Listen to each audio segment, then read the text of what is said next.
Good afternoon, everyone. I'll call the meeting to order. This is the regular council meeting of Tuesday, August 29th, 2023, open session. Having called the meeting to order, I ask you all to rise for the singing of O Canada.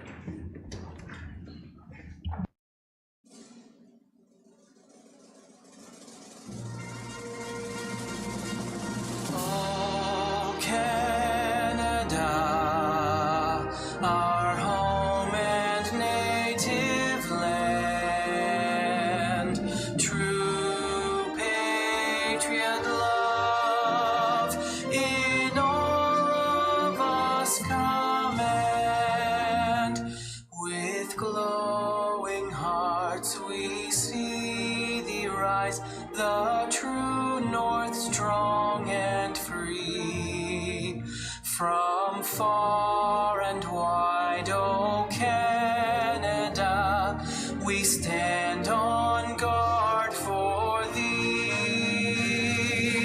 God, keep our land glorious and free. Canada, we stand on guard for thee. Oh, Canada, we stand on guard for thee.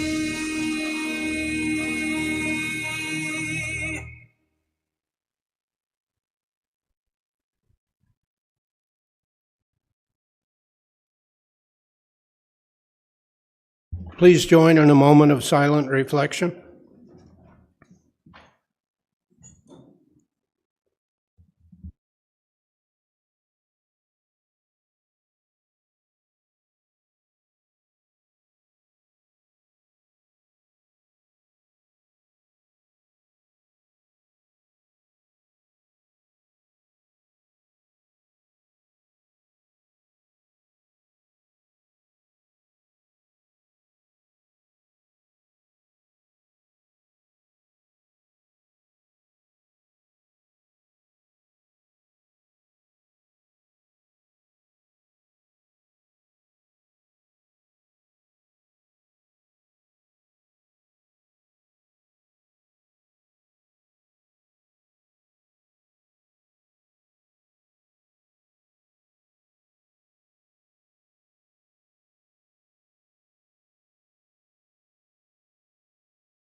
Thank you. It's good to see a full gallery today. Thank you all for coming, and thank you for joining in O Canada. It hasn't sounded that good in quite a while. Councillor Smeaton, do you have the adoption of the open session agenda? I do, Mr. Mayor. Through you, I move that the agenda for the open session of the regular council meeting of Tuesday, August 29, 2023, be adopted as circulated and with the following amendment. There's an addition of item 6.3, being a deputation by Angel Godso and Kirsten Kelly regarding the rural zoning bylaw review, being item 9.3.1 on the agenda. Did you have a seconder? I did. Councillor Ashmore. Thank you. Councillor Warren, did you want something? Are there any disclosures of pecuniary interest on anything on today's agenda?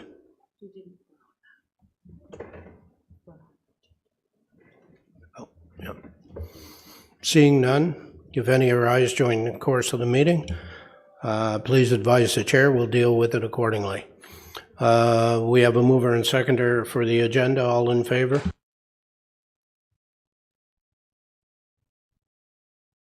Thank you. That's passed. Councillor Warren, your light's still on.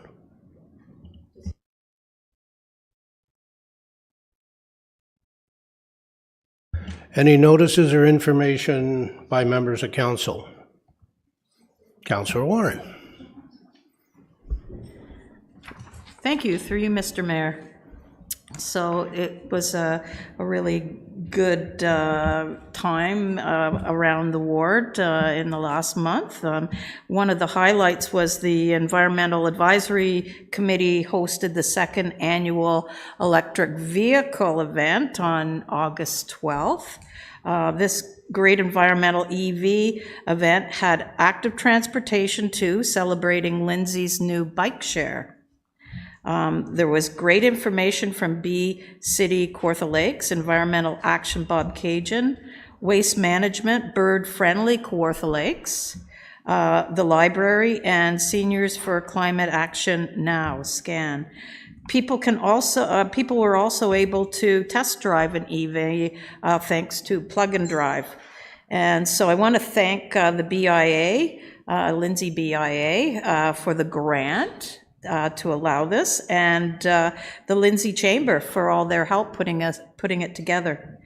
I was at the Journey of Health event in Kinmount supporting healthcare in the community, and it was a great success thanks to Dr. Mihu and her 25 years of service. And that's when the Kinmountain District Health Group started, and it was their 25th anniversary.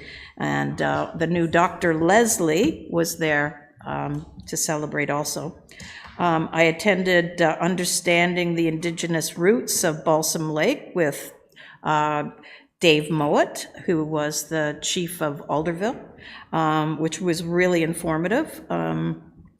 Also, going forward, Kawartha Conservation will be hosting the Kawartha Fall Festival on September 23rd with activities for the whole family. And last but not least, it's the Kinmount Fair this weekend. So I invite everyone to come out to one of Ontario's best rural fairs. Thank you. Thank you. Councillor Smeaton. Thanks, Mr. Mayor. Through you, September 17th is one of the most important days of the year, that it will be the Terry Fox Run. So that's coming up this month. I hope everybody gets involved with that. I heard a lot of cheering on the way here. I couldn't find where it was. It turns out it was parents who found out their kids are going back to school next week. So I'd like to wish all the kids in Ward 5. We have a lot of great schools in Ward 5, and I know it's an exciting time for the little ones, knowing that school's just around the corner. I can't say how many concerts in the park my wife and I went to, and have enjoyed every one, beside the armories here, and thanks to the city. Specifically, thank you, Director Shanks. Thank you to the Chamber of Commerce. We're rounding it up, and I believe Gerald Van Hultern and Pinky are tomorrow night. If anyone's looking for a Wednesday night concert, that'll be great.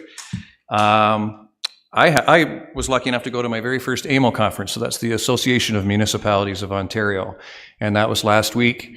For 3 days in London. And when you're 51 years of age and you can continue to be involved in a new career where you're learning a lot, it's a privilege. And it was an incredible workshop, homelessness, conversations with new councillors around Ontario. It was a lot of fun. So if any constituents want to touch base about that, there was a lot of learning connected to what we're working on in Ward 5. So that was great. Last two things, keep your eye on the community care campaign. That'll be kicking off soon for the public. And that's a really important campaign that'll be beginning very, very soon. And last but not least, Kawartha Conservation has their Fun Fall Day on September 23rd at Ken Reed. So there's an update from Ward 5. Thanks. Thank you. Councillor Deputy Mayor Richardson. Thank you, and through you, Mr. Mayor. Just a few announcements. One, the Manvers Minor Hockey is hosting a hockey equipment swap on Saturday, September 9th at 9 a.m. at the Janetville Community Centre. Also want to make an announcement about the Festival of Small Halls. We'll be stopping in at the Kawartha Lakes. This is sharing big music in small halls across Ontario, and tickets are now available. There's two concerts in the Kawartha Lakes. There's one on Friday, October 13th at the Coronation Hall, the Irish Descendants, and another in the Pontypool Community Centre on October 14th, and it's Jen Grant. Also, I do want to make a big shout out. Last Thursday, council had a camp day at the Boys and Girls Club in the morning, and it was an awesome experience working with the councillors around the table and having a better understanding of the programs that we have in our community. And I want to extend a big thank you to that group, because it was a great morning, and we certainly did some good team building that day.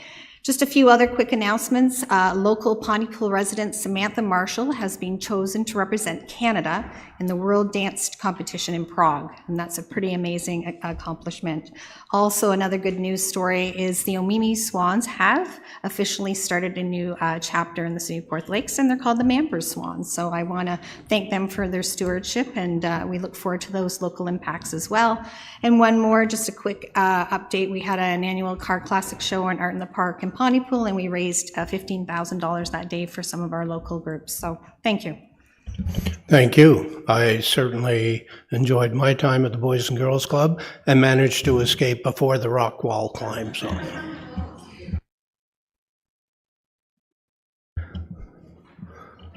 Councillor Joyce, I'll get to you in a minute.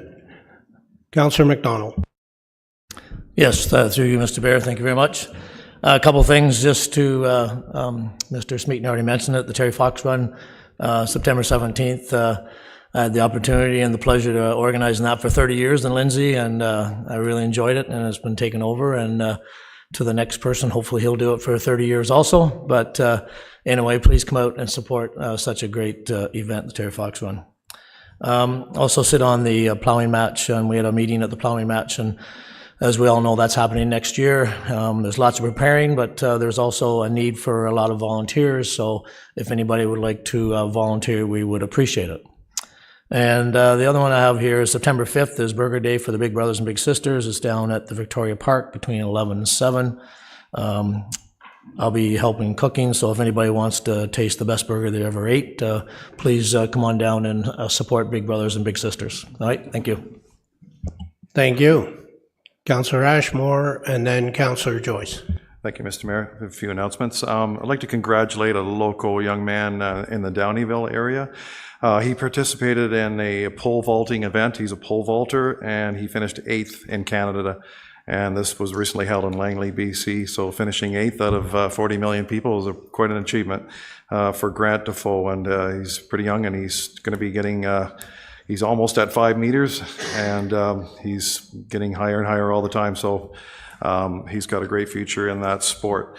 And an amazing corn maze will be unveiled on Peace Road, northwest of Omimi, on September 1st. So it's by the McQuaid family, and if you're ever out that way, it's just a truly amazing corn maze for yourself to look at, family, friends. It's truly an amazing work of art that they've done there. So if you're in that area on Peace Road, between Heights Road and Sturgeon Road, have a look at that incredible corn maze. I'd like to thank Jill and Gary Cockrell for their years of community service for the Omimi area. They were instrumental in organizing the Omimi Swans back in 2019, and wishing them all the best for their new chapter in their life as they move to Thunder Bay to be closer to their family. I'll be hosting 2 town halls in the fall, one in the north part of the ward and one in the south part of the ward, and I'll be announcing the dates and locations of that in the near future.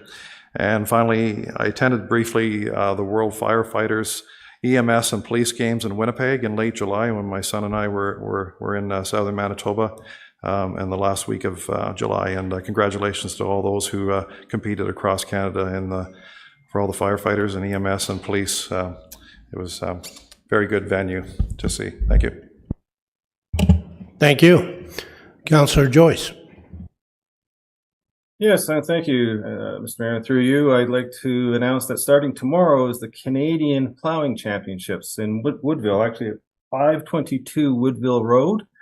At 9 a.m. tomorrow, Wednesday, August 30th, is the opening ceremonies. Mayor Elmsley and Deputy Mayor Richardson will be there to help open the Canadian Plowing Championships. Also tomorrow at 6:30 will be the charity auction and buffet dinner as part of these championships. At 10 o'clock is when the competition begins. It runs through Thursday and through Friday. And then at 6:30 p.m. is the celebration banquet, and it's being hosted at the Lindsay Golf and Country Club at 282 Lindsay Street. So I encourage everybody to go to the Canadian Plowing Championships up near Woodville and have some fun. Thank you. Thank you. I have a couple of things. With Councillor Smeaton and CAO Taylor, we attended the AMO conference in London, and we had very interesting meetings. There was good presentations from the Eastern Ontario Wardens Caucus. We participated in the long-term care presentation, looking to get some changes to things like case mix index, also funding for new homes, and a way to control the costs of agencies for registered nurses.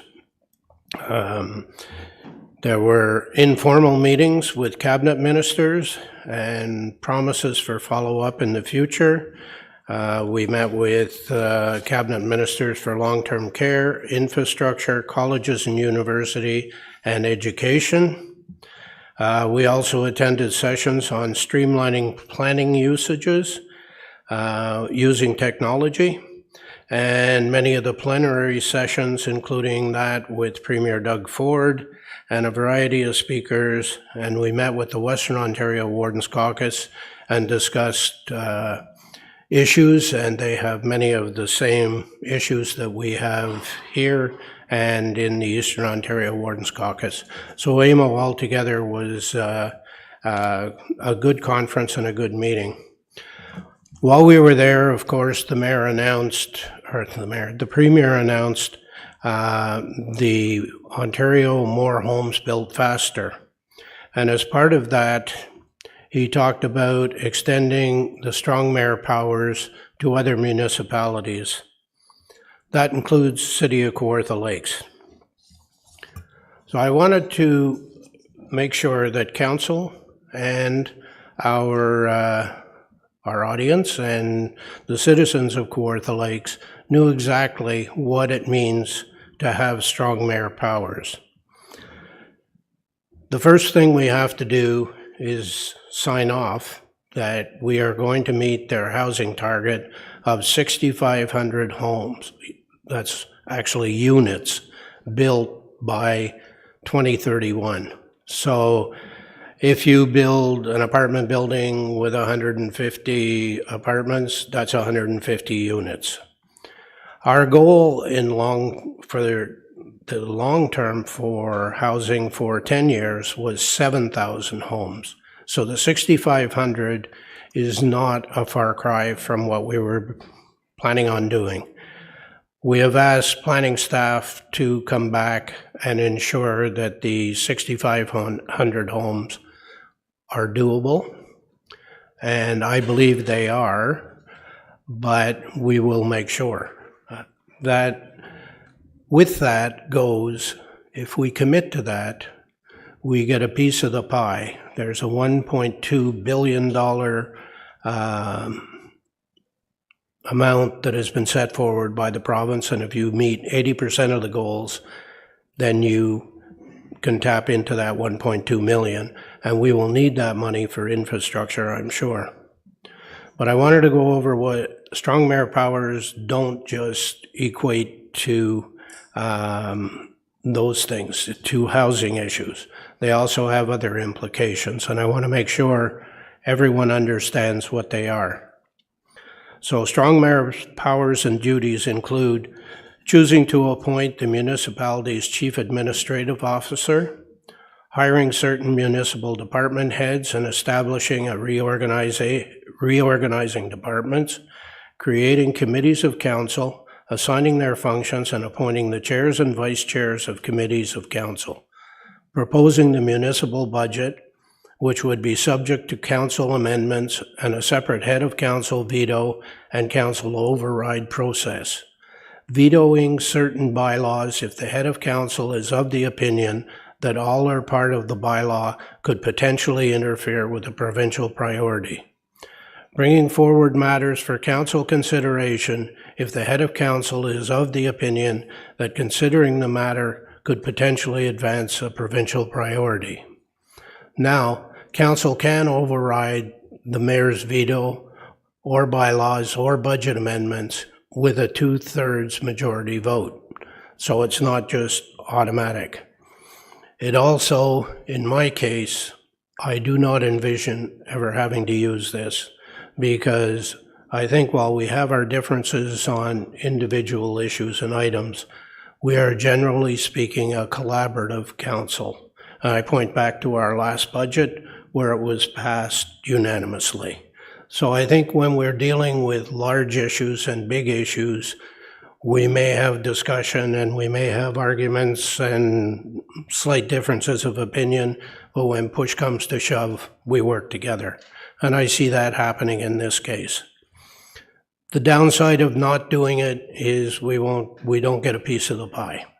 And I think it's important that we do, because going forward with the amount of infrastructure we're going to be required to provide and build, I think we need as much money and access to as much money as we can get. But I wanted to make sure that council and indeed all the citizens of Kawartha Lakes understand what strong mayor powers mean. In any event, we have until October 15th, and I've asked the planning staff to check the numbers, but by the 15th of October, we will write back to Minister Clark on which way we're going to go. And I believe that adopting strong mayor powers is probably, while something I don't envision ever using, it is something that I think we need to adopt in order to be able to tap into the monies for infrastructure. And with that, Councillor Perry is not online at the moment, so I will suggest that in Fenelon Falls this weekend is the Kawartha Arts Show. I am online there, but go ahead. Okay. Did you have any notices you wish to speak about? Not at this time. Please proceed. I was just going to say that this weekend is Kids Fest at the museum in Fenelon. It's a great time. The folks at the museum do a wonderful job, and it's also the Kawartha Arts Festival at the fairgrounds. Lots of local artists, and if you're looking for Christmas presents early, great place to go. And with that, I will ask if there are any notices or motions from staff.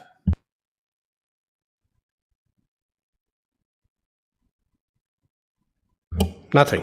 So we'll move on. Item 5, regular council meeting minutes. I need a motion that the minutes of the July 25th, 2023 regular council meeting be received and adopted. Councillor Warren, Councillor Ashmore. All in favor? Thank you. Move into item 6 rather, which is deputations. And item 6.1 is expansion of gas plants in Ontario. We have Ginny Calling and Barry Snyder from the Environmental Advisory Committee. Please, if you come to the podium, and I think there's a button there that'll turn that microphone on, and whenever you folks are ready. Okay. Thank you very much, Mayor Elmsley, councillors. We thank you for the opportunity to speak today. The resolution that you have in your agenda package asks council to join 34 other communities in Ontario, including neighboring Peterborough County, Cobourg, Port Hope, in urging the province to phase out the use of natural gas as a source of electricity in Ontario. Those 34 communities represent 60% of the province almost. This summer's been a wake-up call. This year has been a wake-up call. We've seen fires in Italy, in Spain, in Portugal, Maui, and beyond, in countries beyond. Here at home, every province and every territory has seen fires. So far in, Let's have some consideration for the speakers, please.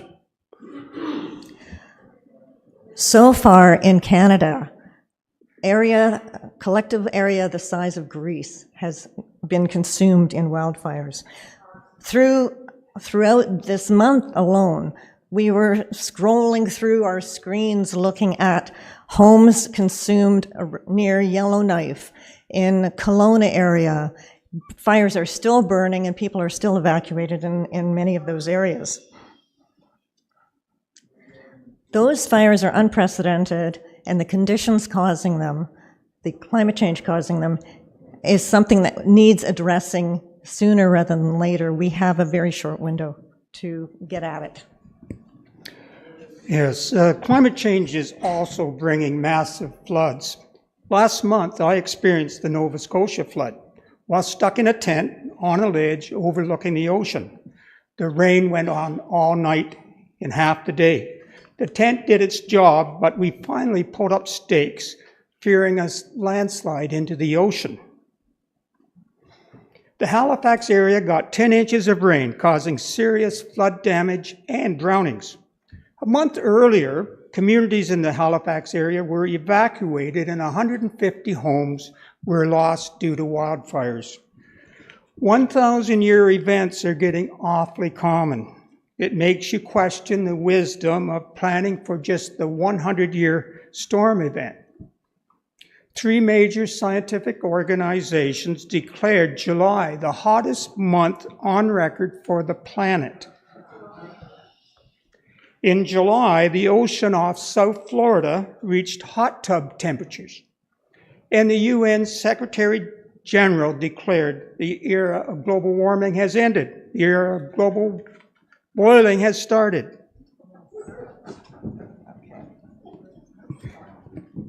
Thanks, Barry. So what's causing all the heat? We know. It's the burning of fossil fuels is having a large impact on all of this. It's certainly land use as a part of it too, and how we're managing forests, but the burning of fossil fuels is a huge percentage of the problem. And so that's gas, that's coal, that's natural gas. And natural gas is essentially methane, okay? It's almost all methane. Methane is 80% better at trapping atmospheric heat than even CO2. There's less of it out there, but it's more effective at warming the planet. So it's something that we need to reduce. 2 years ago, the International Energy Agency said that in order for us to keep global heating within safe limits for humanity, we can't afford to expand fossil fuel production. And yet that's exactly what's happening in Ontario, okay, with new gas plants being opened. In 2017, only 4% of Ontario's grid was from dirty emitting sources. By the end of this year, it's going to be 18%. By 2030, it's going to be 27%, and there goes our competitive advantage in attracting industry and companies that want to settle someplace. Could I get you to wrap up, That's got please?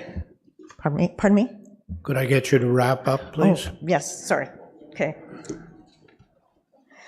I do want to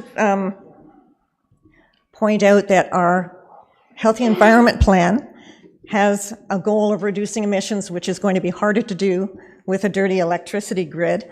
And also, Council should have received a letter just before the meeting, I believe, from the Ontario Clean Air Alliance Chair, Jack Gibbons. And I want to mention, please read the letter.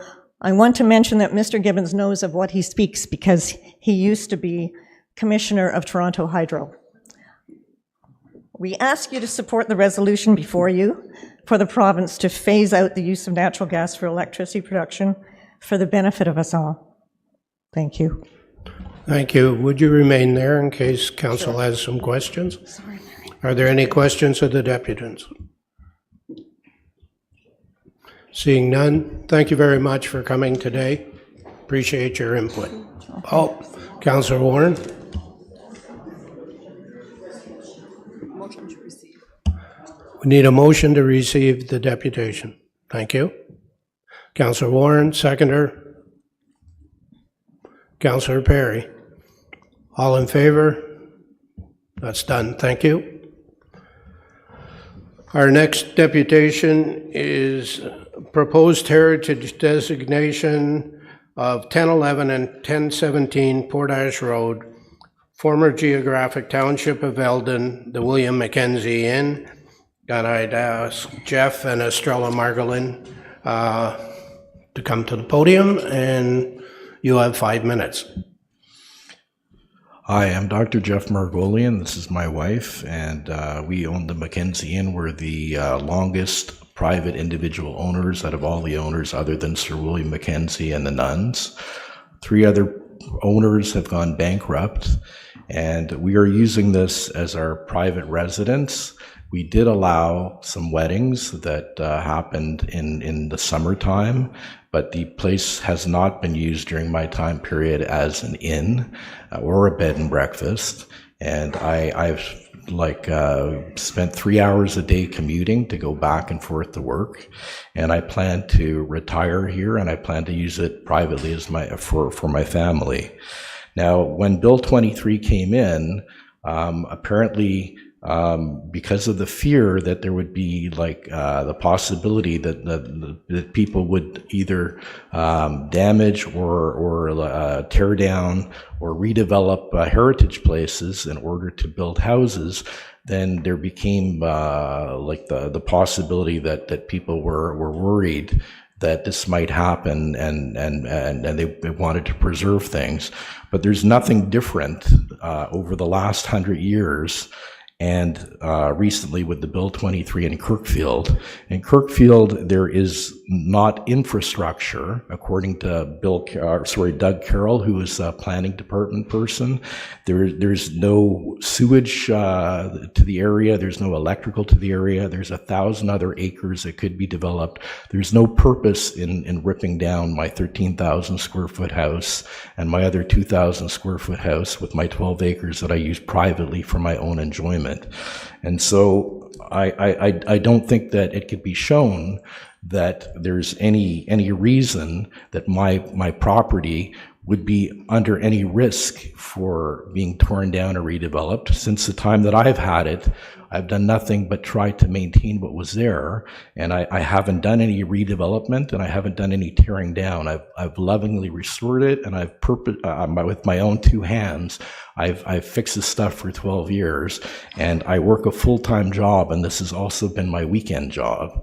And so, according to Emily Turner, there's 280 places that could be heritage designated. If they're not designated within the next 2 years, then it goes off the table for 5 years. And the ones she said are the most important are the ones that are highest risk for being torn down and redeveloped. And I'm pretty sure that in Kirkfield, within the next 5 years or 10 years, I don't think that there's a big draw for developers to come to my particular 12-acre property to rip it down and do any developments when there's thousands of acres. And when you go through Lindsay on the way here, you see thousands and thousands of empty acres, and I don't believe there's going to be a need to rip down my particular property. So I don't see that there's any particular difference now because of Bill 23 versus what happened before Bill 23. And even before this Bill 23 came in, one could have tried to make this heritage, and there was never a need. So I don't see that there's any real evidence that with my property, which is zone residential as well as commercial, that there's any clear and present danger for this property being ripped down and redeveloped by myself or any other developer. Do you have anything to add? Yes. First of all, I'm very grateful for my husband because he is the one who has paid for everything and who has devoted all his time to making it the way it is. And we have continued the history of Sir William Mackenzie to the community because we have 2 plaques. The reason we are sensitive today is because we had found on the internet the Municipal Heritage Community Report, and this was on August 3rd, and it's by Emily Turner, and she comments about comments that I had made in my own letter when I was saying that I don't want the heritage designation. And in her comments, things like Kirkville is going to be a place where development could happen when there's nothing in the area. There's hundreds of thousands of empty acres, and there's no doctors, there's no nurses, so we feel that a lot of the comments that she made are not accurate, or I feel that I should have been there to represent myself, and I feel it is unfair to have a whole Heritage Committee voting on our future when we're the owners, and us not being able to represent ourselves, and for me to read comments like it's commercial, when it is not commercial, it's commercial and residential, and we've been using it. And other comments like, it's a hamlet area. No one is running to our hamlet area. It's not a common area. And we feel strongly that this will be our own home for us and for our children. And the reason we bought it, we're going to live there until we retire, and our children will enjoy it after us. We have no intention of ever tearing it down, and we have every intention of preserving it the way we have. We have not changed anything outside. We have not torn anything down, and solely on mortgages, insurance payments, and the property taxes. We have spent over $1 million in the 12 years that we've owned it. And so we're bringing Toronto money to Kawartha Lake, supporting the locals, and with great pride, we take in our home, and we want to continue doing that without a heritage designation. And so we ask for your help to vote in our favor, because we really do not want it designated heritage. Thank you. Thank you. you. Just stay there for a few minutes in case there are some questions. Sure. Any questions of council? Councillor Ashmore? Through you, Mr. Mayor, to Jeff and Estrella, thanks for coming today. And I'm on that Heritage Committee, and not everything that goes on the table goes through our agenda I agree with, and I think it's kind of a bit of a balancing act. And to me, if people don't want it, don't force it on them. And I've always been an advocate for that. We've brought this to the table here in other instances where, for example, in Fenelon Falls, there was a business that was to be designated, and we took that off. In a section of Lindsay, an eastern side of Lindsay, it didn't make sense to designate how many hundreds of homes in one big swath. And in this example here, you've laid out the points that it really doesn't make sense to designate this, and this is what I brought up. I really like the Heritage Committee, and I really like the people I work with, but sometimes you have to make decisions and not agree with carte blanche and agree with everything that has to be designated. So that's why I disagree with it, and it's going to be extracted in this meeting shortly here. And I just find personally that you can't, if somebody doesn't want their property designated, then, abide by their wishes. There's nothing more simpler than that. So that's sort of where I stand. Did you have a question for the deputant? No, I'm sorry, Mr. Mayor. I kind of went on that, but that's basically what I was saying was that this will come up here shortly, so we'll deal with it. But thank you for coming. Thank you. Thank you very much. Seeing no other questions, can I have a motion to receive the deputation? Councillor Smeaton, Councillor McDonald, all in favor? And that's passed. Thank you very much. We'll deal with your item in, I would say probably an hour.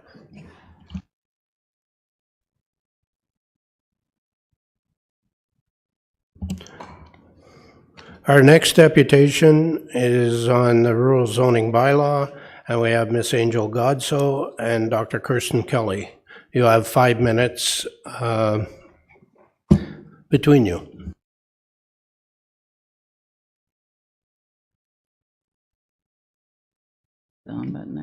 I'll just be ceding my time to Angel, but I'll stand here to support her. Mr. Mayor and esteemed councillors, thank you for allowing me this opportunity to voice my concerns about the direction our municipality would be heading if this rural zoning bylaw restructure is passed. I moved to Victoria County in 1995. I raised my kids here and operate my small family farm business. I ran for the Green Party in the last federal election. Also ran for last year for the council here, and I'm here to hold you accountable. Canada signed onto UN Agenda 21 in 1992, became a UN member state, and since has seen its small towns and rural areas amalgamated into UN city-states.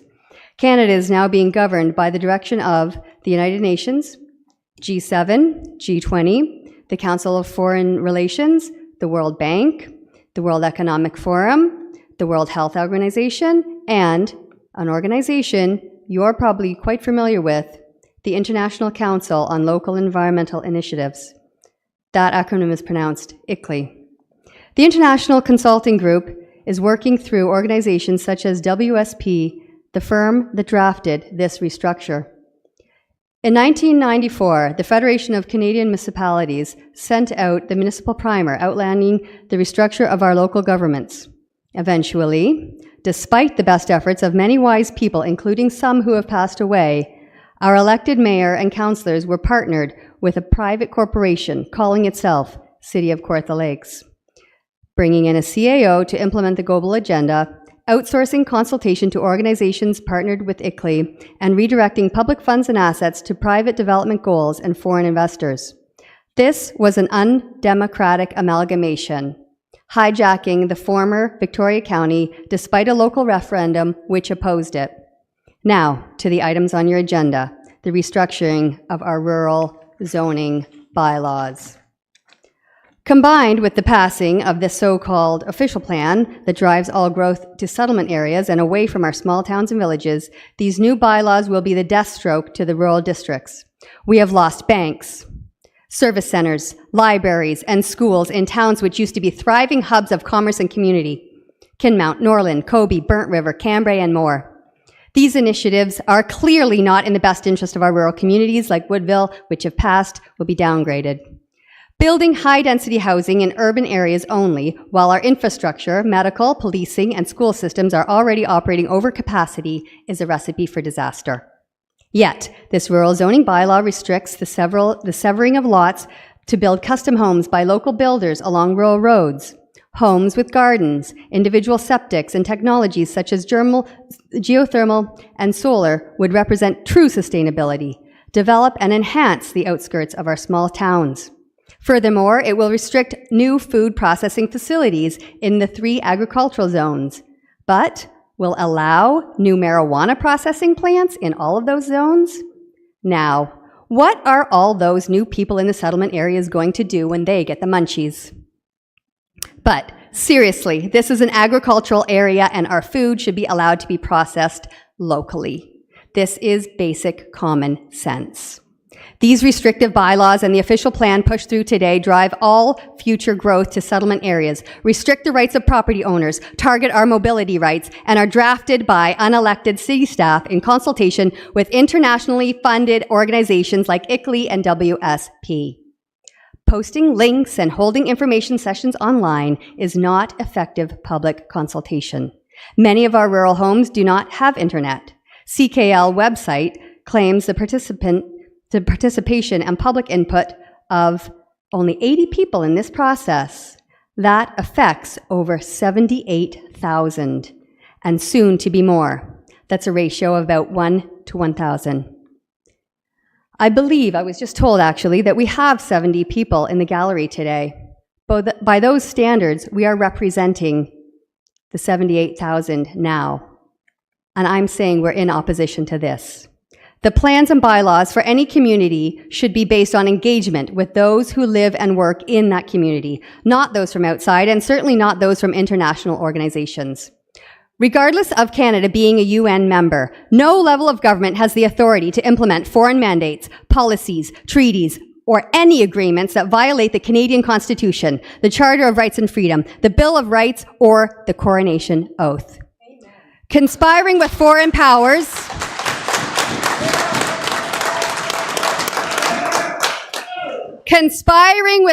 powers to assist in any act preparatory to the takeover of our nation is an act of treason according to Section 46(1) of the Canadian Criminal Code. Sorry, not done. With that, I would like to speak directly, frankly, and friendly to the elected mayor and council to present a plan to save the rural communities of Kawartha Lakes and the integrity of your positions. The private partnership with the private corporation called City of Kawartha Lakes is fraudulent. Now, you have an opportunity to set an example for the rest of this country, as this is not the only municipality in this situation. You, who are the elected, you are the government. The city staff is not the government. You are elected. You have the power and the authority of we, the people. Prior to the Municipal Act of 2001, every mayor appointed their own city staff locally. You have the power to hire them, and you have the power to fire them. The people of this area want to support you to making the right decisions. We want to stand behind you and help you step into your true authority as mayor and of council, because it's been taken from you, and when it's taken from you, you can no longer protect us. And it's got to the point where we need you guys to step up. Failing that, notices of liability have been drafted and are already being distributed to mayors, councillors, CAOs, and city staff nationwide.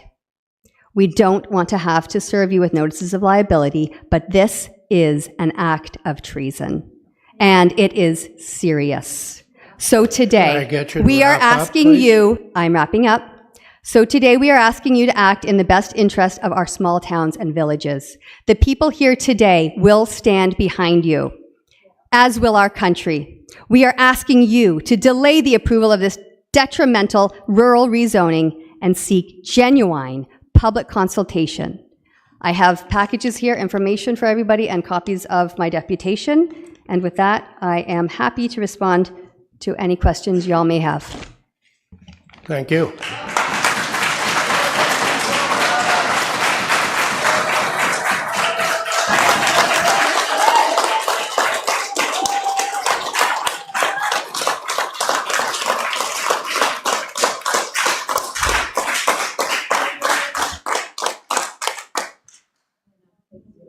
Are there any questions of the deputy?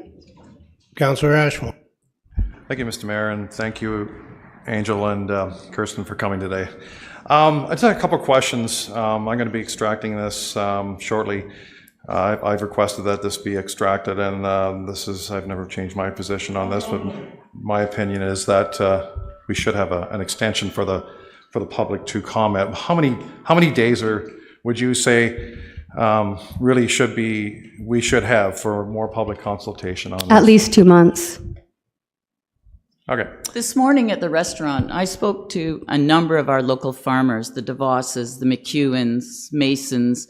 None of them know have never even heard that there was a consultation. And this affects their properties. Steve, who works our land, lives in Woodville. He has no clue what just happened or what is about to happen. People need to have an opportunity to go through. Your website is a nightmare. It took us about 6 hours to actually find the new zoning bylaws. And then my husband has spent 3 days now still trying to sift through how it affects us.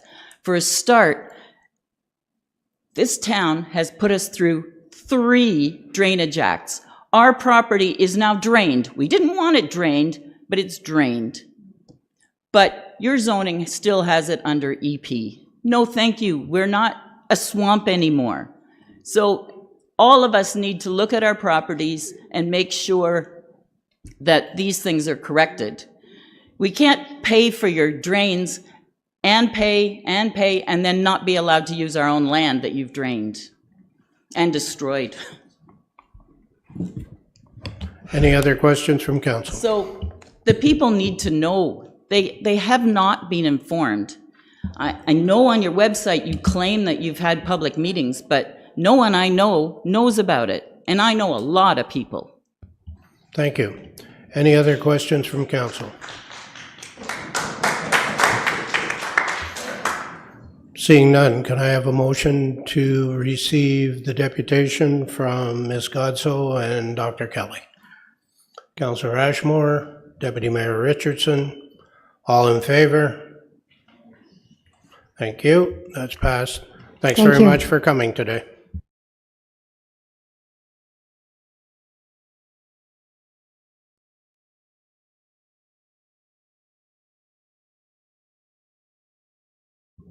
Item 7 is correspondence, and we will receive the correspondence on the gas-fired plants. I have a motion to do that, please. Councillor Warren. Deputy Mayor Richardson. All in favor? The water meter replacement? No. The one that came to you on the gas-fired. Sorry, a different one. Okay. All in favor? And that's passed. Thank you.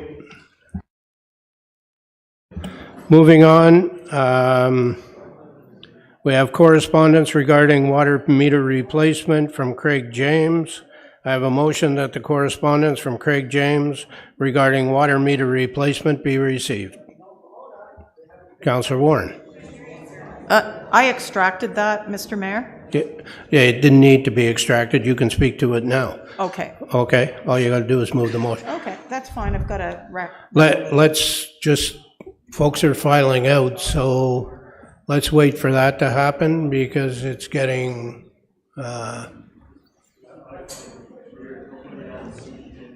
procedural bylaw. Let's be tolerant. Okay. I have a mover, Councillor Warren, seconder. So, Councillor McDonald, go ahead, Councillor Warren. So the correspondence regarding water meter replacement, Craig James,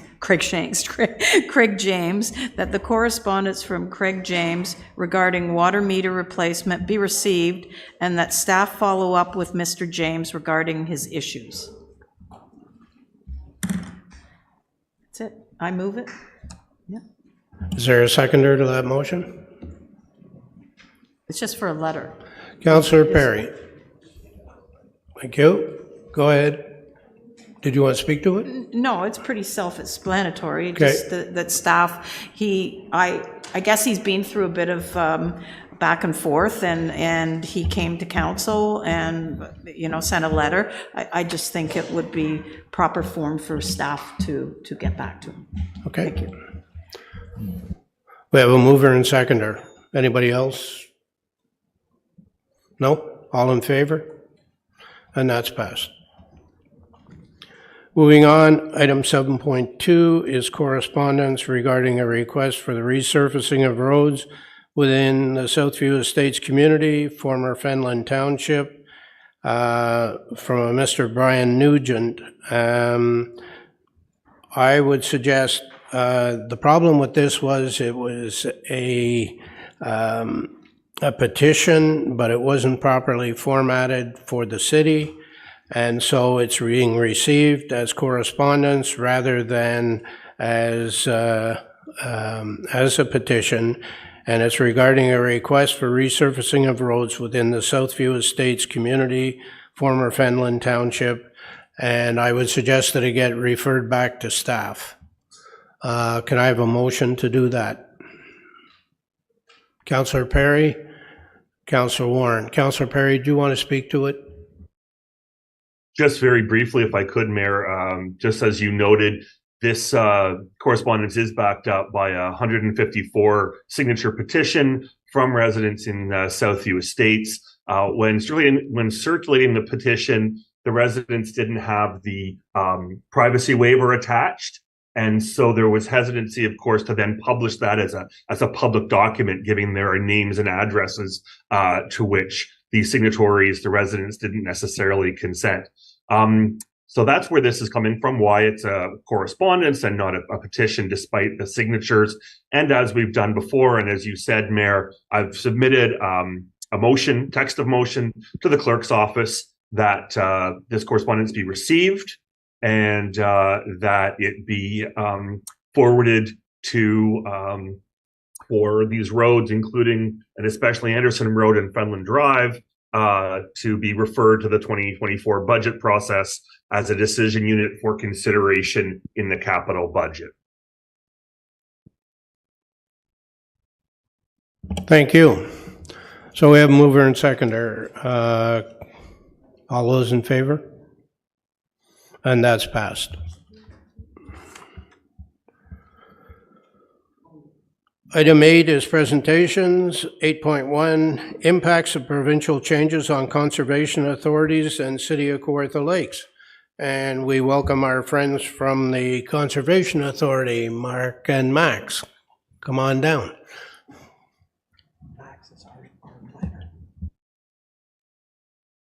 Sorry, I just gave Max a promotion and put him in the Conservation Authority.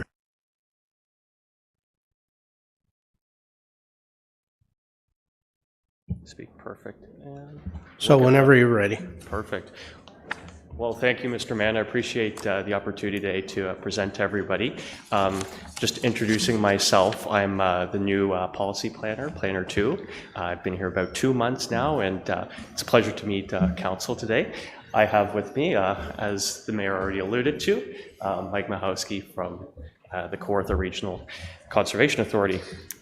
This presentation today is to give council context as to some of the changes happening with the province and the Conservation Authorities Act. So what we're going to do is going to go through some of the bills, just review those. Then I'm going to take a look at some of those changes with you guys, what they mean to the city, and sort of how we move forward thereafter.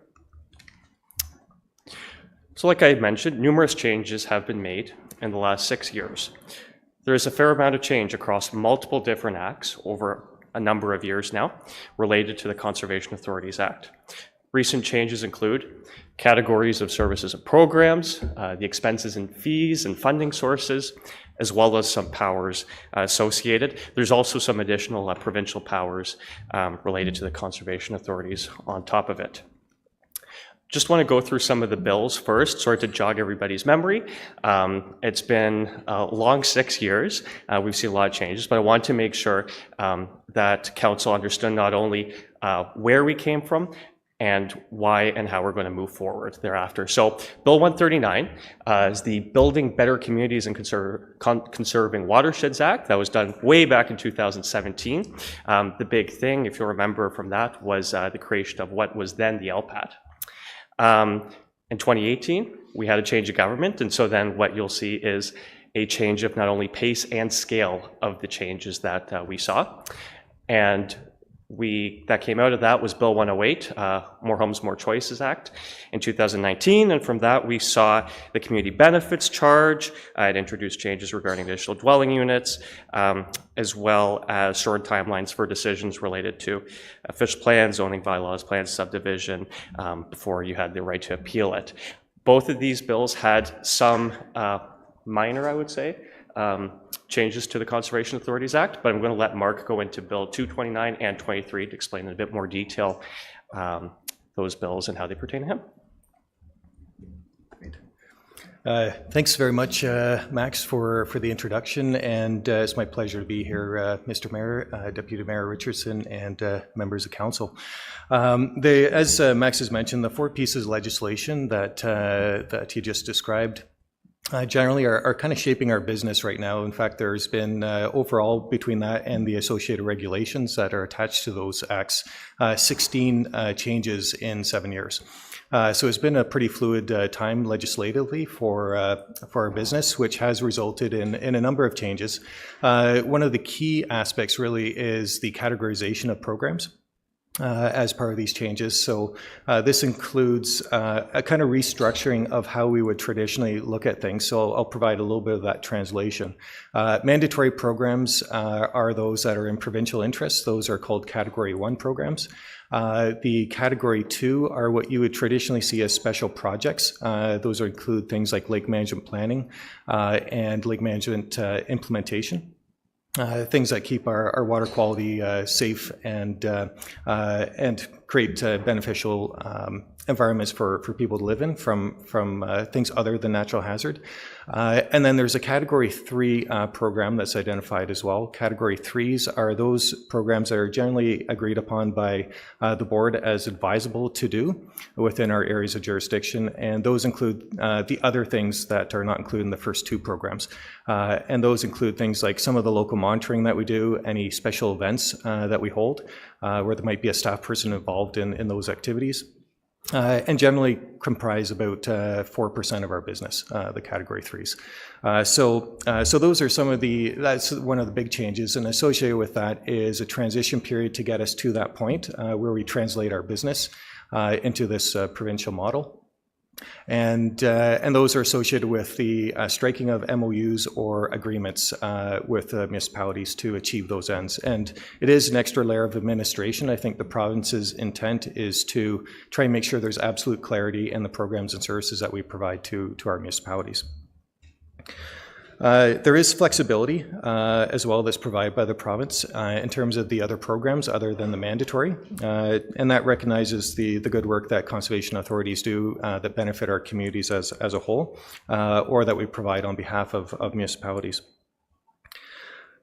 And so there are additional rules that have been created. As Max has mentioned, there are new appeal mechanisms, primarily related to the permitting aspect of our business. That includes the fees and permits themselves, and similar to some of the planning frameworks that you'd be familiar with on the planning side. The other aspects include a number of streamlined ministry powers in order to provide accountability for CAs in the process, and those are primarily administrative or, again, related to the permitting side of our business. The next slide that we have is really just a little bit more in-depth explanation of mandatory programs and services. As it's built out in the legislation and the regulations, is that these programs are automatic, if you want to call it. They're levied directly to municipalities. There's no need for agreements on these. These include any management of natural hazards. So this is the kind of long-term perspective of natural hazards impacting people, life, and property and their investments.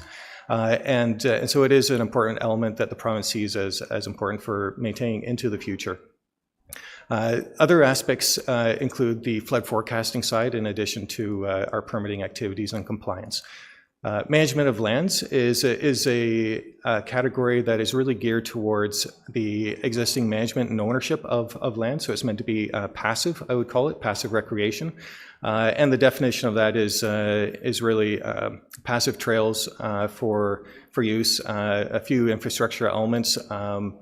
New lands would be a special categorization, that'd be the Category 3s. And those are primarily the pieces. It's property ownership, that'd be like boundary considerations, so fences as an example. There's the Source Protection Authority duties as well. So this is something where that's enabled through the legislation. If there was a pullback of funding from the province, there's a mechanism for source water to continue. We understand that's not the ministry's intent, but it is. There is a process now outlined in the legislation to achieve that. And this would be the entire source protection area, and there'd be a lot of discussions to occur before we'd land on a model for that. Good news, as I mentioned, was the province is not anticipating having that removed at this time. And the last one that I'll mention is the duties, functions, and responsibility of other aspects. These include ones that are prescribed by the minister, which include a resource strategy from a natural hazard perspective. So it's limited in scope unless there's an agreement to include other aspects like natural heritage or water in a general sense, which is probably more of what we do typically as a watershed planning exercise. And the other aspect, which is unique in here as well, is other pieces prescribed in the Act. This really doesn't affect City of Kawartha Lakes in terms of most of the CAs other than Lake Simcoe, who has Lake Simcoe Protection Act, and there's a special piece in legislation that says those activities must occur. And so with the next couple level of programs, the Category 2s and 3s, those are ones in direct control of municipalities. There is a transition period for that business model, which I'll turn over to Max. Thanks so much, Mark. So question is, how are we moving forward right now? And so the province has provided both municipalities as well as the conservation authorities with a transition period to sort of adapt to these new changes. And so you could see municipalities and conservation authorities are required to have a memoranda of understanding by January 1st of 2024, specifically covering some of the things Mark talked about, but more specifically on the non-mandatory programs and services side. This would enable conservation authorities to continue to offer non-mandatory programs and services while clarifying their funding source, as well as both organizations' responsibilities within them. So work has, though, already been completed by the conservation authorities to create that inventory. Thanks very much, Mark, of the programs and services. But you might be wondering, what's the breakdown on the non-mandatory programs and services? And so I'll just let Mark explain that a bit further for you. Awesome, thank you. Thanks, Max.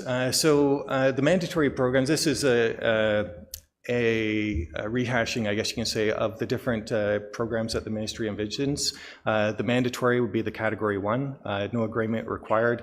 Between that and there's actually another category called general, which is not specifically identified, but those are the majority of our business. Beneficial for city are the agreements that we have in place for work that we do specifically for your municipality. And as I mentioned, that primarily includes lake management planning work that we do, and that includes a bevy of programs from stewardship to scientific monitoring and integration with planning components. The other aspect is our risk management official services as well, and so that's an important program for moving forward. The great news on most of these programs is that we have agreements in place already for the work that we do. There is a planning agreement as well that probably needs to be modified, but due to Bill 23, there were some modifications that took out our extra planning responsibilities. I think it's still good to have that agreement in place just for clarity. But the other agreements are at least in place, which is a good thing. The one aspect that we probably need to do is to clarify the agreement portion for special projects, which I think is something that we'll be working on with your staff. The other aspect which is beneficial for community is something called apportionment agreements. And as I mentioned, this is about 4% of our business. There's other aspects that we gain some revenues for those programs. So they're not, it's not a straight cost. There is a lot of people that are interested in the other programs that we do and support those. So those, the agreements, the apportionment agreements are really setting the base for all municipalities to agree on those other components. So the budget process would allow for that traditionally, and this is an extra layer on top of that just to make sure there's clarity in the different programs and services that we offer.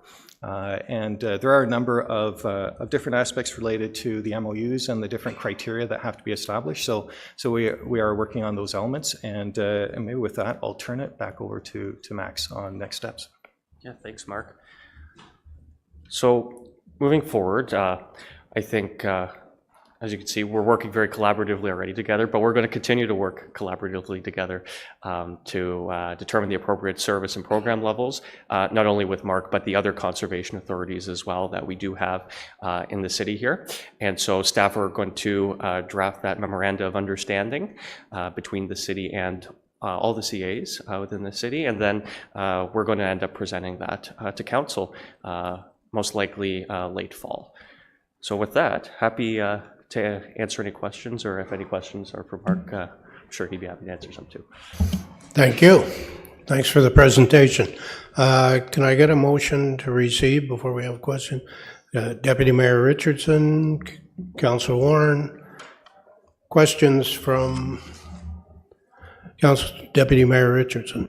Thank you, and through you, Mr. Mayor, and thanks for actually adding in that last point, because that was my question about consultation with the other CAs that are actually involved with the City of Kawartha Lakes, because I think we have 4 acting CAs that cover the Kawartha Lakes, and I know, those close conversations have to happen. And I was just wondering, do you think you have a timeline when it comes to the agreements in place after Bill 23? Just because I really believe we don't have the interpretations from that yet, do we, from the province?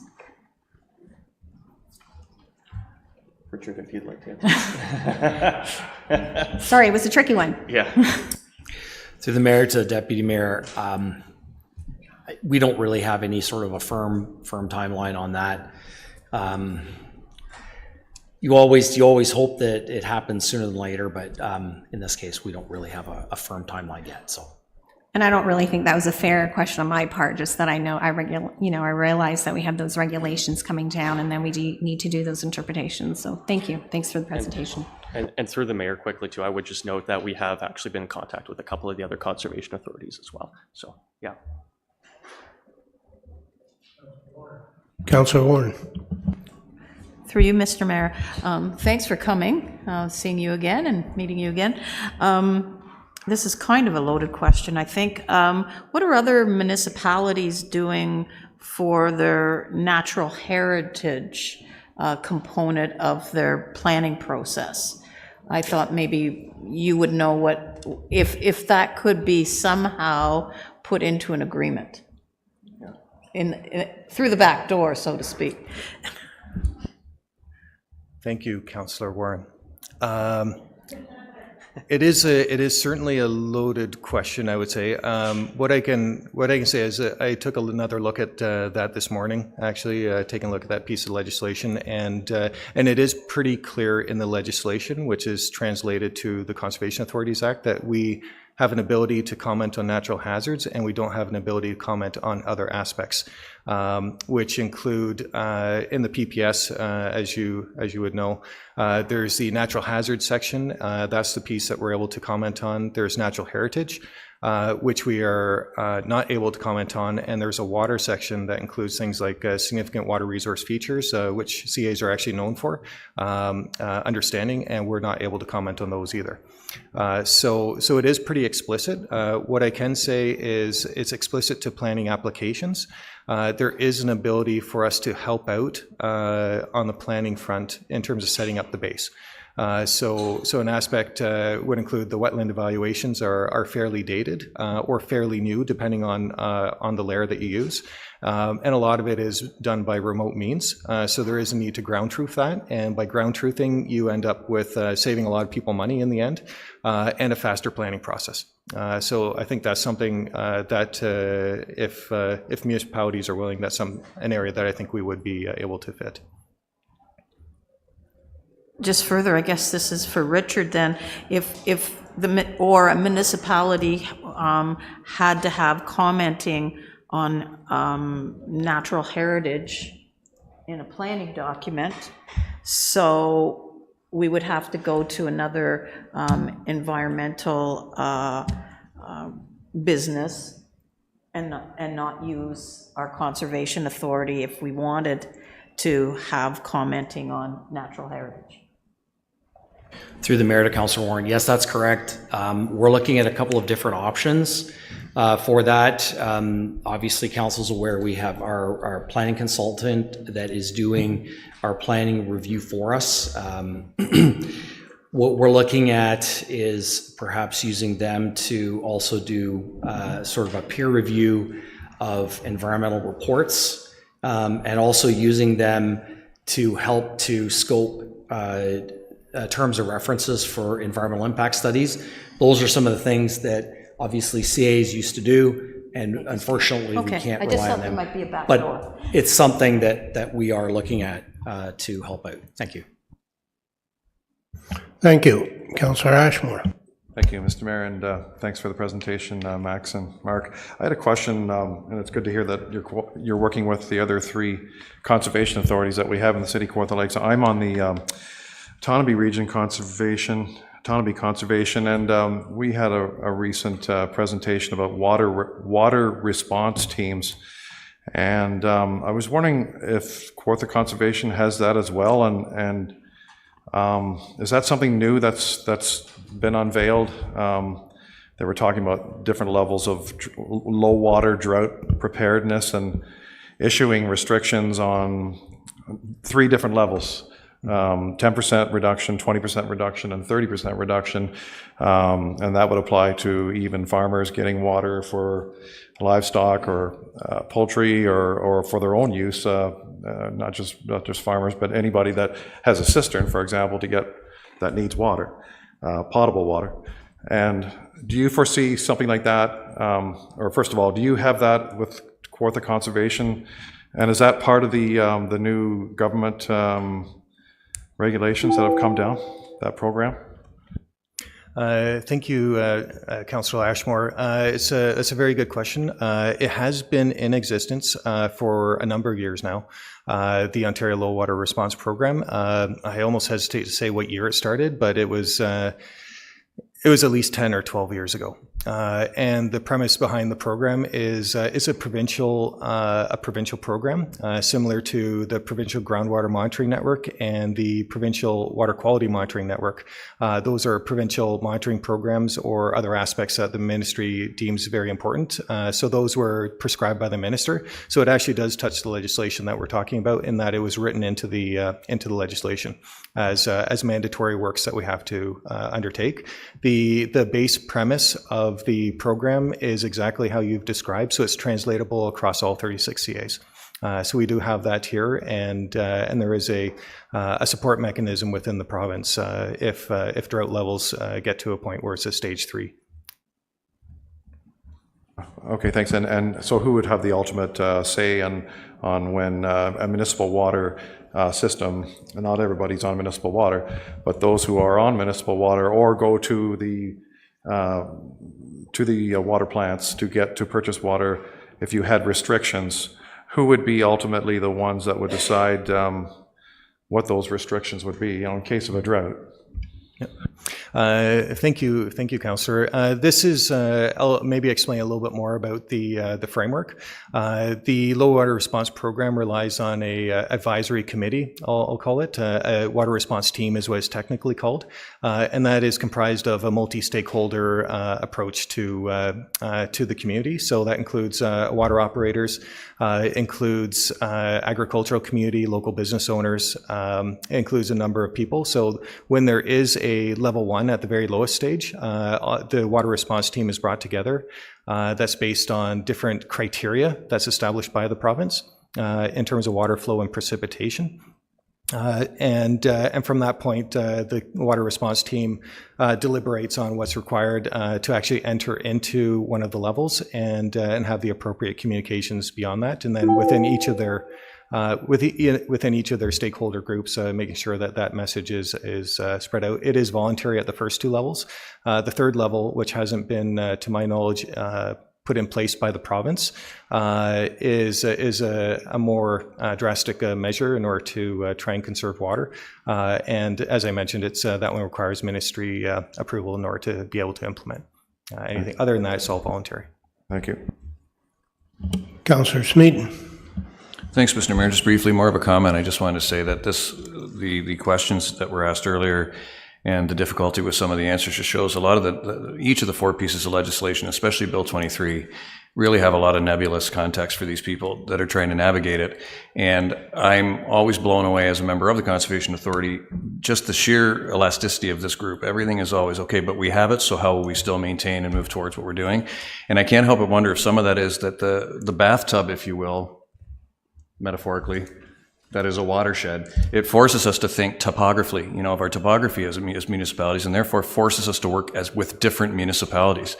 And this group is really, I think, a platform for what will move us towards things like incineration that are often talked about, because it just shows evidence that it can in fact be done. This is a clear example of, even in the midst of probably the most drastic legislative changes for an organization, the group still maintains its flow and it moves towards a common goal. So I just wanted to say that I've noticed that, and it's very obvious to me.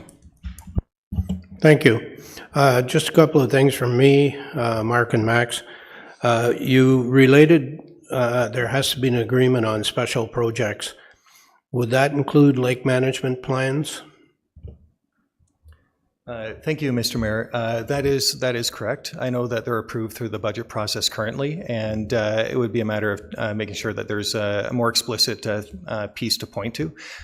Each of the MOUs and agreements need to be posted on our website for accountability purposes, as the province has framed it. So approving it in the budget alone would not do the trick. You would have to have an MOU or something else. I believe so, Mr. Mayor. The direction on that end is not explicit, but I believe having a paper trail in order to demonstrate that there is an agreement in place. The contents of the agreement are in some ways specified, but others are not specified. So it's just a matter of putting the right amount of detail in the agreement. And you had or maybe still have an agreement with Port Perry on Lake Scugog. Would that be affected as well? We do have an agreement with the group in Port Perry, and so this would not affect that. These are individual agreements that translate to the municipality. So they're Category 2 programs, as they're called. So Category 2 is specific to a service or delivery issue provided on behalf of a municipality or municipalities, as the case may be. The one area that involves two municipalities, as you might remember, is when we combined aspects of our tree planting program to take advantage of the Trees Ontario grant that is out there. So that would require Durham Region and City of Kawartha Lakes, but that can be accomplished through the separate agreements. And lastly, would source water protection be affected at all, or that's just part of your core services? Yeah, thank you, Mr. Mayor. That would be part of our core services. Yeah. Thank you. We have a motion to receive. I see no more questions. No, we did have a motion. Oh, you have a question? Oh, I think we got a motion, didn't we? We have a mover and seconder. All in favor of receiving? Thank you. And thank you for coming today. And Max, you're going to be demoted back to the planning department away from Conservation Authority. Sorry. We need planners. Thanks for coming.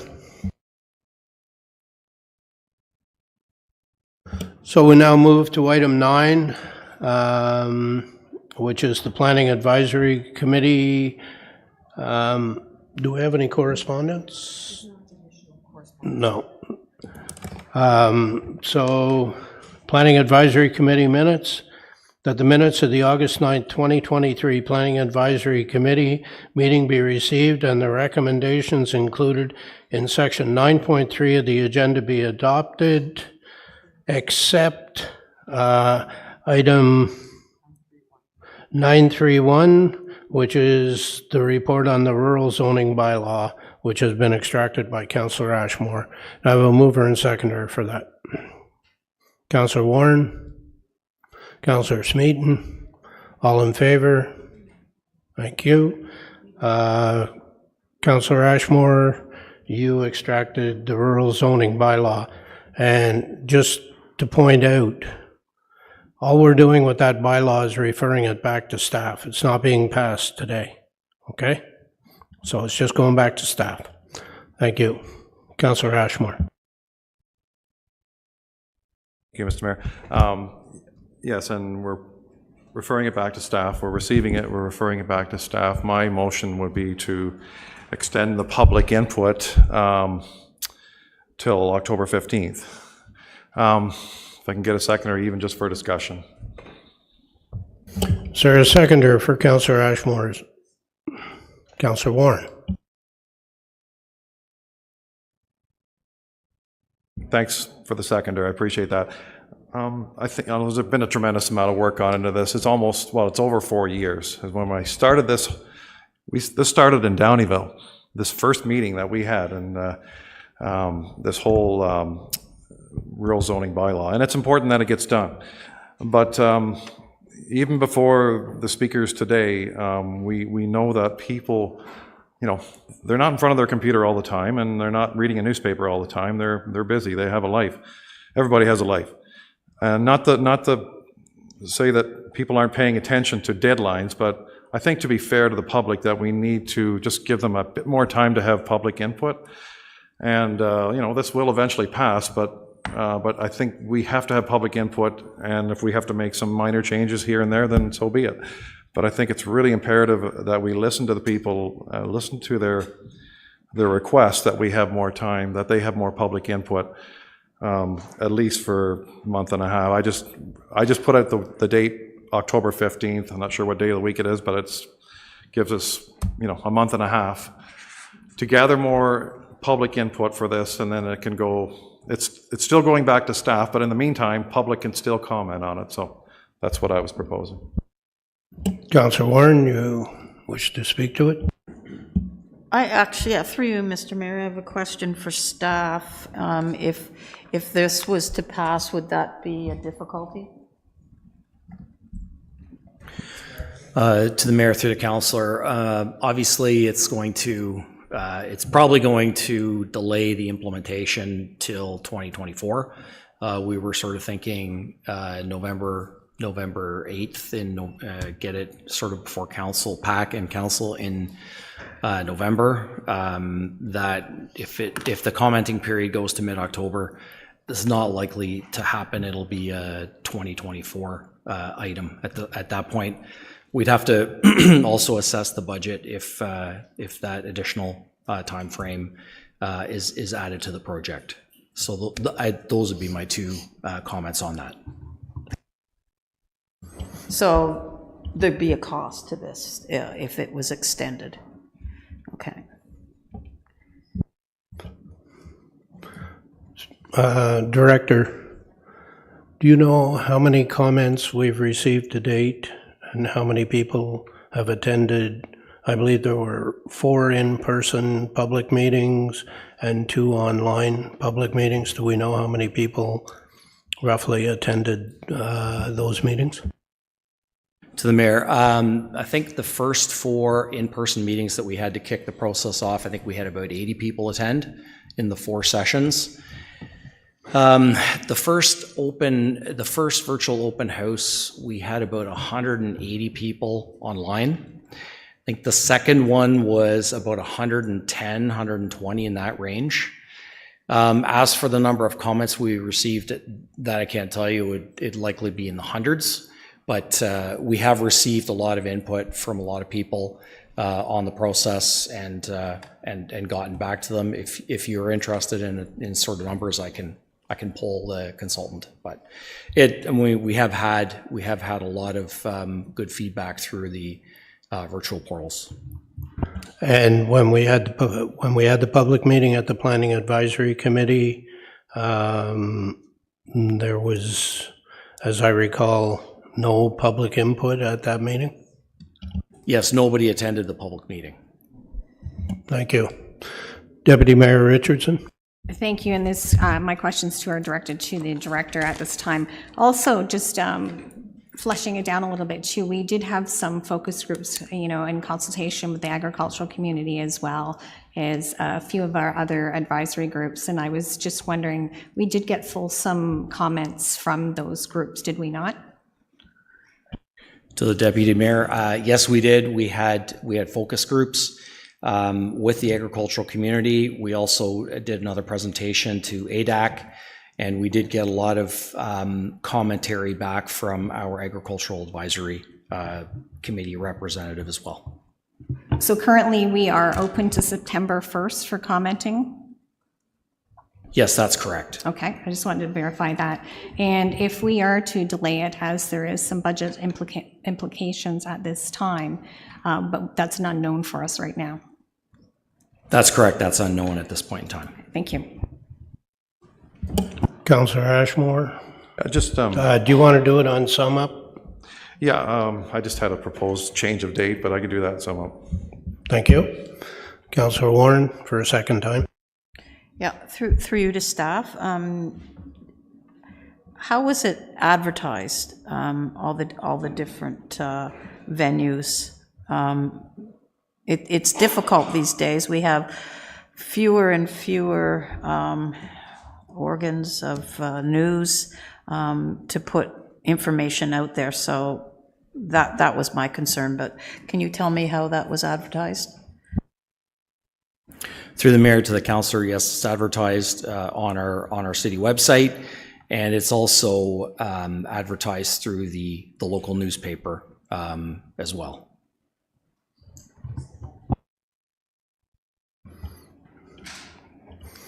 Thank you. Councillor Smeaton. Just out of respect for Ms. Godslow, through you, Mr. Mayor, I have to ask the question because it's worth being raised. Would that not just be, in fairness, one advertisement? Is that one public? Just to be fair, that would have been one newspaper announcement. Is that correct? So if somebody wasn't online and just trying to respect the whole reason we're having this conversation, there was one opportunity for those people. Is that fair? Yes, one newspaper, yes. Okay. Yeah. Councillor Ashmore, do you want to sum up? Yeah, I think, well, given that it's, when I said October 15th. Mayor, I had my hand up. Oh, sorry. Sorry. Councillor Perry? Certainly, I just had my hand up on the screen. Yeah, just in support of Councillor Ashmore's motion. I mean, consultations part of the democratic process. We've had a pretty significant attendance, from what I understand, at council today. There's clearly a desire for more input into this project and for an extension. I think we should listen to that as what people are expressing, regardless if it's been, online or, an ad in the paper. Online is not, it's becoming decreasingly, I think, fulsome consultation. And so I'm glad to hear there were some public meetings. I have no problem. In fact, I'd encourage more public consultation, not less. And so I support Councillor Ashmore's motion. Thank you. Thank you. Councillor Smeaton, for a second time. Thanks, Mr. Mayor. This is my second, yeah. I'm just putting it all together. So one newspaper, but am I correct that there were 4 meetings held? I was at one, the one that was 180, no, it's more than 180. That was one of the online. One that I went to was enormous. So I'm just curious on that end, putting everything together. There were 4 public consultations that were extremely well attended and 1 newspaper article. This would be the argument being presented. Because at one of those that I went to, it was an enormous turnout and I got an enormous amount of information. So that would be correct, that of what I saw once, there were 4 opportunities to attend. That's correct, Okay, yes. thanks. Anything else?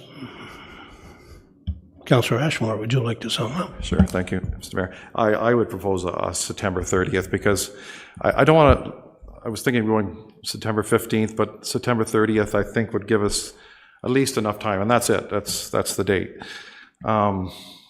Because I think that we really owe it to the folks out there to, if they have, there's obviously there's been people who haven't had that opportunity or they haven't been aware of these deadlines, and I think to be fair to them, to give them the opportunity, like at least 30 days. So I mean, that's what I would propose.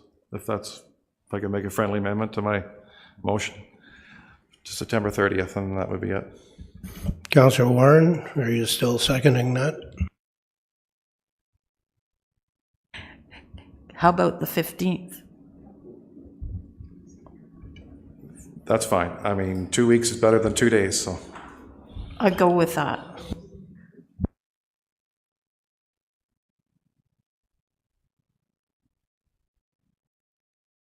Hang on. Director, how do we give notice for 2 weeks? Is that possible? Notice to extend the commenting period. We would probably just post that online on our webpage. We'll have to work with communications to put that press release out then. And if we went to September 15th, would you still make the November date for bringing it forward to council? We'll do our best, certainly, yes. We've had some up, Councillor McDonald, I'm sorry. No, we've had some up. The motion right now is to extend the deadline for the public commentary to September 15th, and that's what you're going to vote on. Okay? So, all in favor?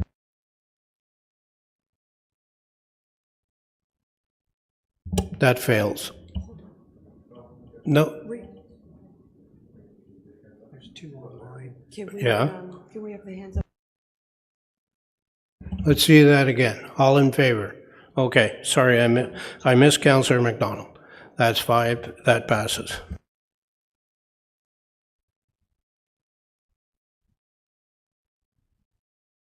Moving on. Do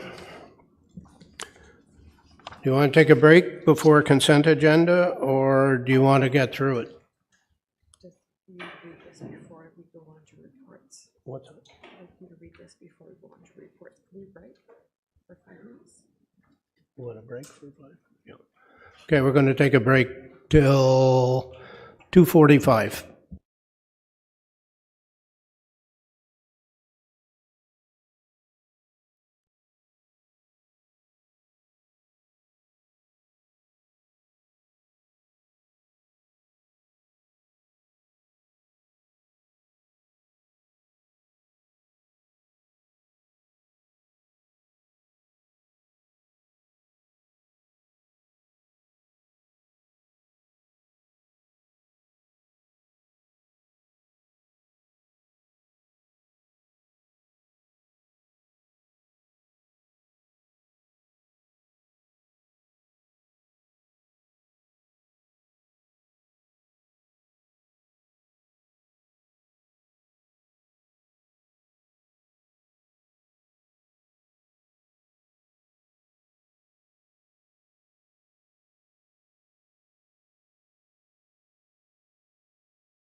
Councillor Ashmore, you have the consent agenda. Extractions, I have 10.1.2, Councillor Richardson, 10.1.4, Councillor Perry, 10.1.5, Councillor Ashmore, 10.1.9, Councillor Smeaton, and that's all she wrote.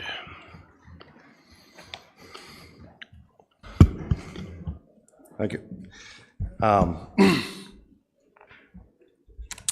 Moved by myself, seconded by Councillor Smeaton, that all the proposed resolutions shown in section 10.1 of the agenda be approved and adopted by council, save and accept 10.1.2, 10.1.4, 10.1.5, and 10.1.9 in the order that they appear on the agenda and sequentially numbered, save and accept for those items mentioned.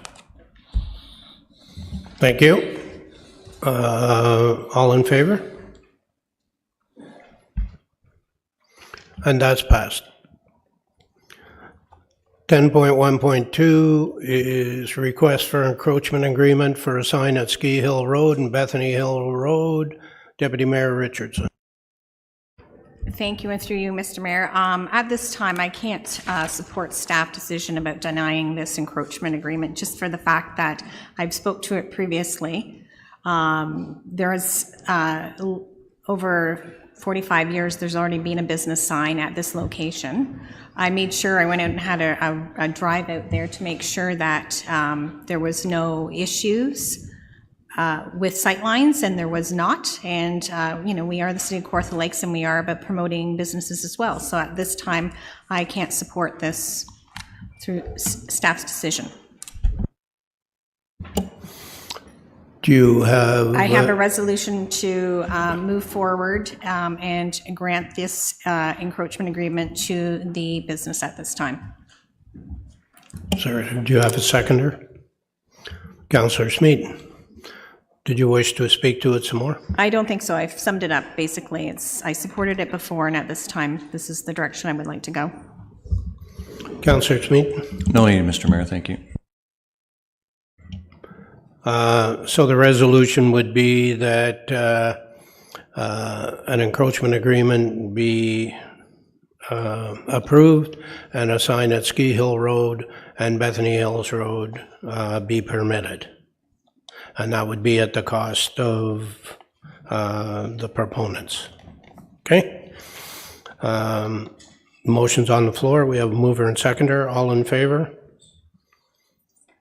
Yeah. And that's passed. Item 10.1.4, release of Fenelon Falls Chest Funds. Councillor Perry. Thank you very much, Mayor. I just extracted this and have submitted a motion to the clerk's office regarding this allocation. The request was for $12,000 to purchase new capital equipment for lawn maintenance, which is a great acquisition and much needed. From the Fenelon Falls Chest Fund, however, in line with past established practice to leave money for others, my motion is that this be approved in the amount of $6,000 or 50%. I've talked to the proponents who say that perhaps that would go a long way to provide or to be able to acquire a used industrial power lawn maintenance machine. And so I will work with them towards that end. But the motion is, I understand why they still applied for the full $12,000. The fund, in my opinion, can't sustain that. This needs to last over time for others as well. So the usual is between $5,000 and $6,000, $6,000 in this case, given it's a capital acquisition.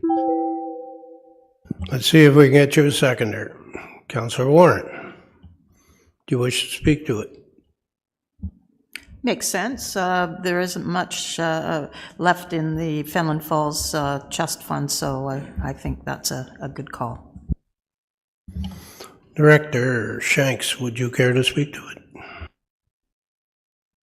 Through you, Mr. Mayor, to the councillor, while I certainly understand the motion being made. I need to advise, as the report states, that the application does in fact meet the criteria, and that's why staff has recommended the full amount. And I recognize also the discussion of trying to cap it. That is a self-imposed cap. We've previously provided in 2022 $7,500 for the Kawartha Works Community Cooperative, $8,000 in 2021 for the Village Improvement Committee, $14,984.37 to Kawartha Works Community Cooperative in 2020, two $10,000 grants in 2019 for a few groups as well. So there is no criteria to cap this at $6,000 or any amount. And in fact, the previous council resolution, going back a number of council terms, I recognize that, is that in fact the residual of the Fenland Falls Chest Fund and those chest funds, with the exception of Bob Cajun and Lindsay, is that the residual funds be granted out in its entirety. So this actually works towards that mandate of supporting community groups that are out there. But I understand the concept. I just felt it was important to share that with all of council. Thank you, Director. Councillor Perry, I have nobody else to speak. Would you like to sum up? Just briefly, there is no doubt that the application is valid. As ward councillor, however, I have no fear that the fund will be allocated, with the other pending asks, and that financial prudence and the spirit of being able to allocate to others prevails here. And I ask for my fellow councillors' support on that discretion. Thank you. Thank you. That was sum up. The motion is that the amount for the amount be reduced to $6,000 from the Fenland Falls Chest Fund to go to the Ag Society for the purchase of a lawn tractor. All those in favor? That passes. Gas-fired electricity generation. Councillor Ashmore, you have 1015. Thank you, Mr. Mayor. I'd like to receive this report and just have it received. That's all. Please.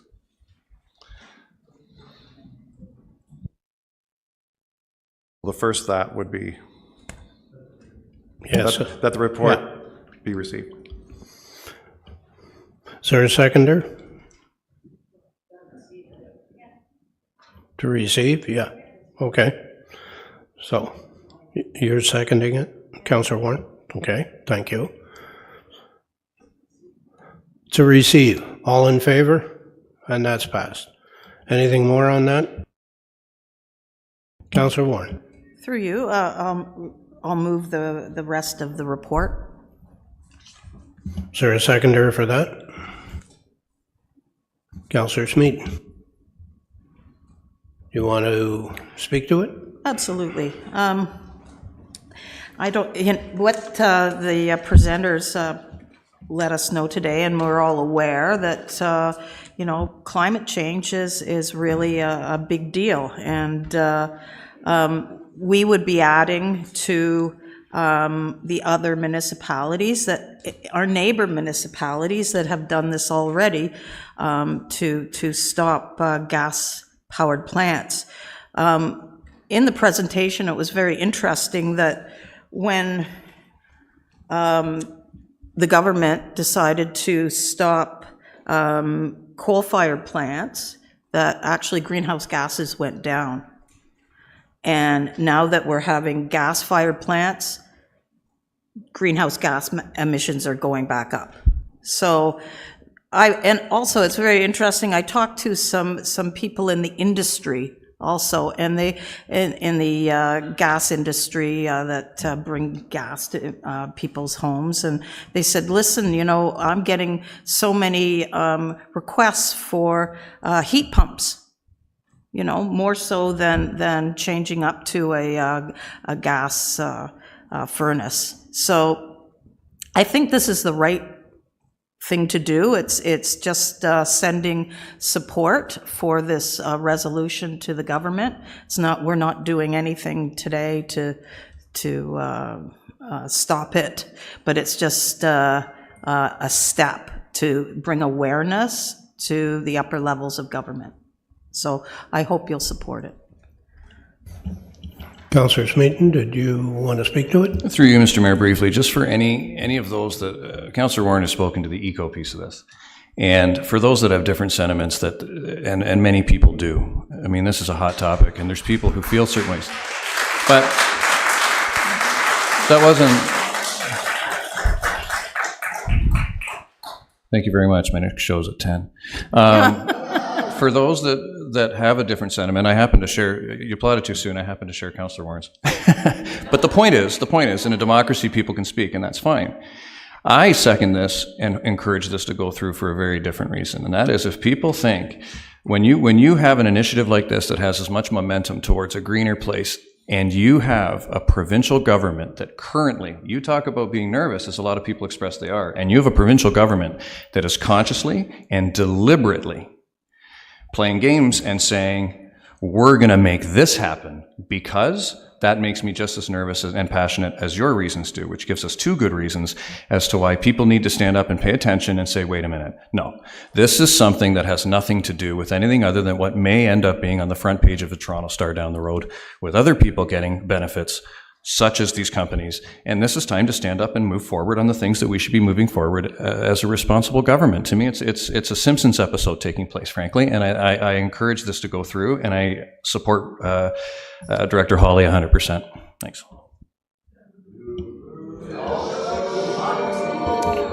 Order.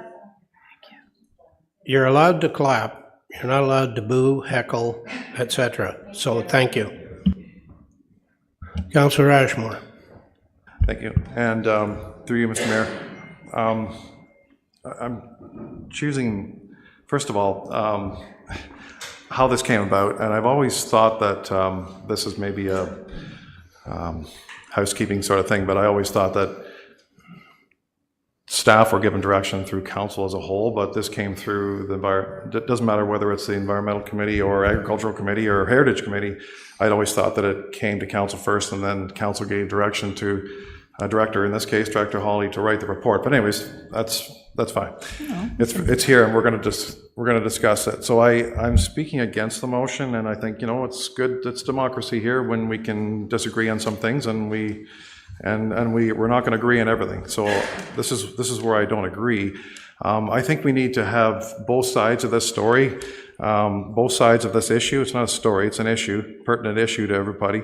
And we need to have somebody like, for example, Enbridge come here and explain to us, you know, their side of the story. And I'm not saying that this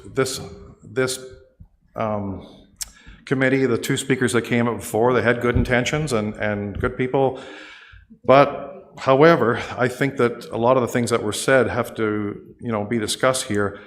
First of all, people want choices in their energy. They don't want to be told that they can't have natural gas, and I'm very pro-Canadian, very pro-Canadian energy. I've always been.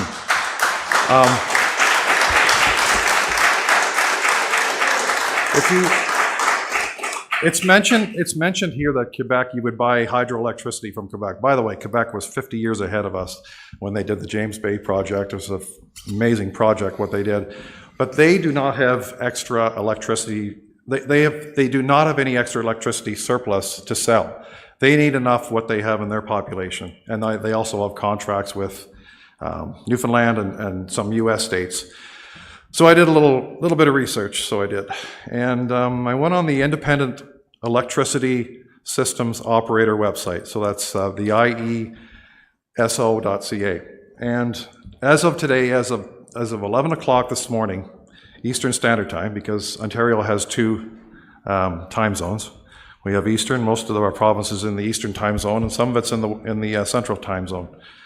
So today's use is 19,396 megawatts.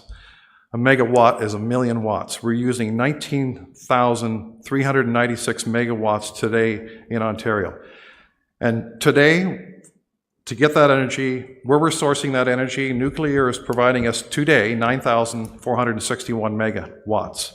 Natural gas is second at 3,900 megawatts in hydroelectricity. So we get, that's 3,535. We get hydroelectricity from Ottawa area, from northeast of Dryden, and of course Niagara Falls.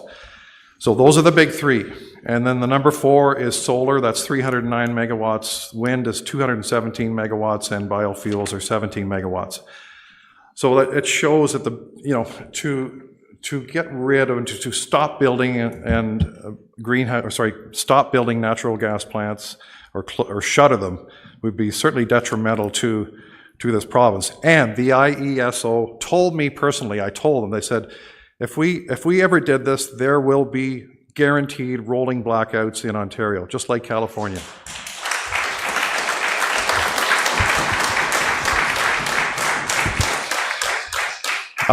If we talked about, there was a mention, and I'm just going to go over because some of the things here are mentioned and they're right in front of us, so we have to talk about it. They talk about fracking. If you've ever been to eastern Pennsylvania, which I have, and North Dakota and southern Manitoba and southern Saskatchewan, fracking has technology that is the most environmentally friendly nowadays than it was many years ago. And we can't be using that in a negative way for our energy. Solar and wind. I'll give you an example, like in Texas, northern Texas, generally they're mild winters, but 2 years ago they had a really cold snap, and there was frost and ice even as far south as Houston, which is never heard of before. But they were in desperate straits, and you know, they were putting up so many. There was an example of the wind power that it failed on them. Solar farms. I know I live in between 2 solar farms. You know, the amount of green space, the thousands of acres that solar farms have taken away land, topsoil's been scraped, not to mention the wind and wind turbines that have killed mammals. Undersea life in the east coast of the US is just atrocious.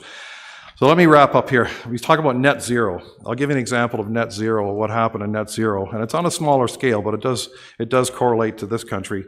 In Sri Lanka in 2019, they went to net zero, and you know, right now they had 30%, 40% less agriculture, less food. That's led to just about famine and an overthrow of the government. It's just things of a great country, nice country that it was economically, it's just in straits like you wouldn't believe. Now, in Sarnia, we have a strategic reserve for natural gas, and it's, in case we get a really cold snap here in Ontario, we have a strategic reserve. And that would power, enough power for 3 million people in Ontario. So that's important that we have that strategic reserve.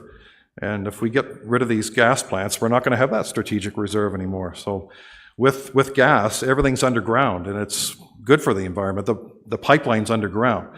We're building a $70 million natural gas expansion from Omimi to Bobcaygeon, and it's going to be beneficial to well over 5,000 people along the way. And not that that's going to be stopping or anything, but I mean, you see the benefits of natural gas.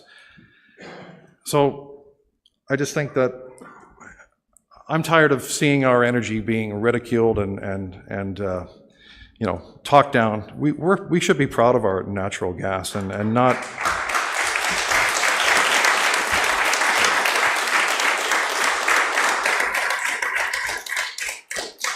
And it's something that, as a Canadian, I'm very proud of our energy sector, and you know, not to mention the jobs, but the sustainability of our peoples and our businesses. So I'd like to ask for a recorded vote, if I could please, on this, because I really think it's important to show people out there that, you know, I do care about them as far as their energy, their choices. We're not telling everybody they have to have gas, natural gas. They have different types of energy, but we can't say that you're not going to have gas and we're going to say that's it, no more natural gas plants to be built. So that's sort of where I stand on it, and I think a lot of people would agree with me. Maybe not here in the council chamber, but that's okay. I think I got my point across here. So I think at this time, this here, even though it's well intentioned and they did the right thing, they put this together, and but I don't agree with it, and it's just not something. I think it's very un-Canadian, this here. So I'll vote against it.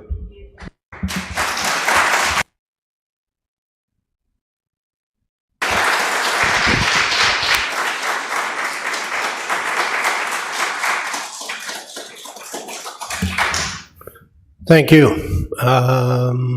Councillor Warren, did you want to sum up? Absolutely. I know there are a lot of climate change deniers everywhere. and and even the government of Ontario and the federal government, they're moving towards nuclear because of greenhouse gas emissions. And I understand, yes, we do need energy, but this is a stepping stone. And gas is just not the wave of the future. And the world is burning up. And if people don't realize this, it's not all arson like some people would say. It's climate change. Look at Greece. Look at everywhere.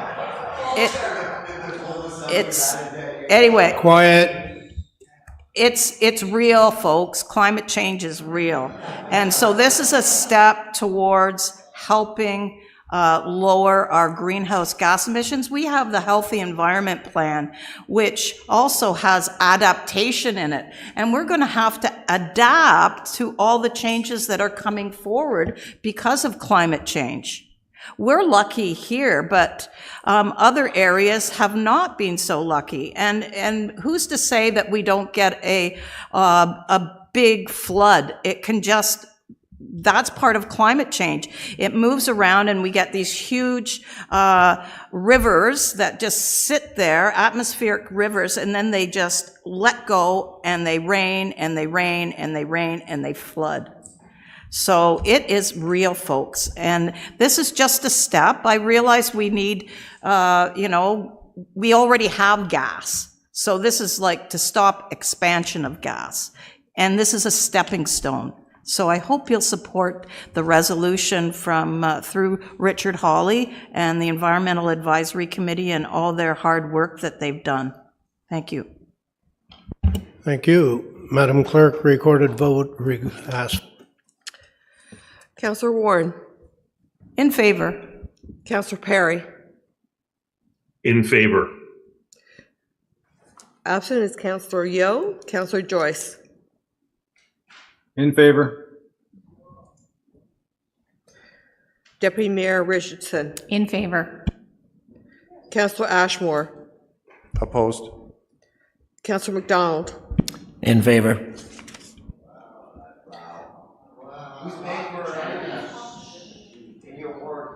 Quiet. Councillor Smeaton. In favor.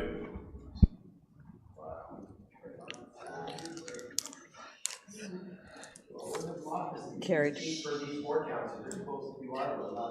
Quiet or leave. Your choice. Carried. In favor.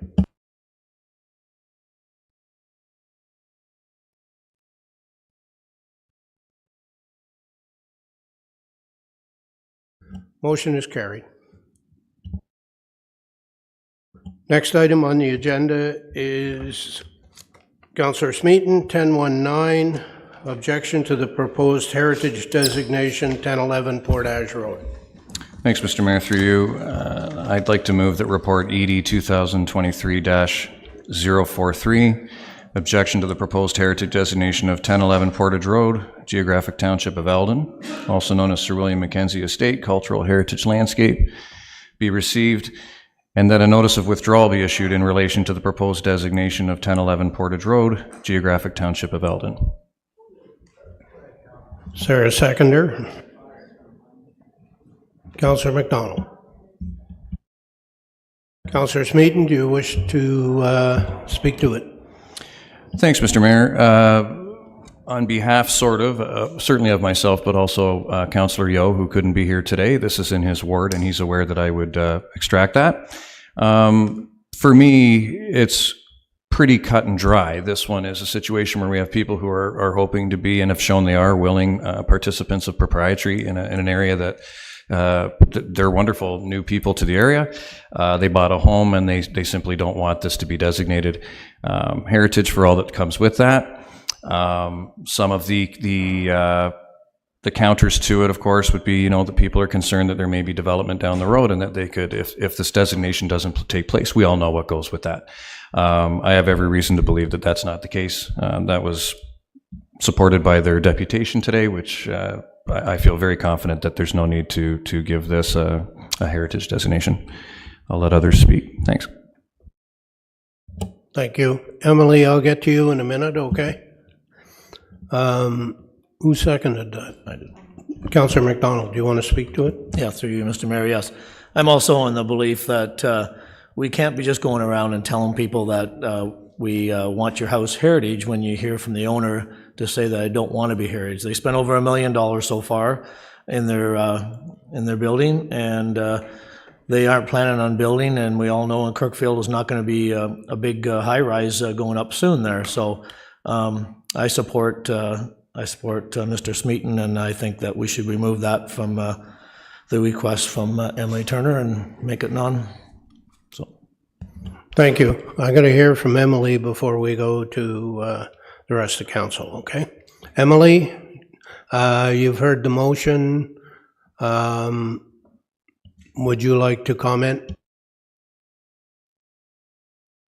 Thanks, Mr. Mayor. I mean, I think the report sort of is fairly self-explanatory. It goes through the various issues that we received from the property owners who reiterated it in their deputation today. One thing I would like to reiterate to council is that this is not a residential property.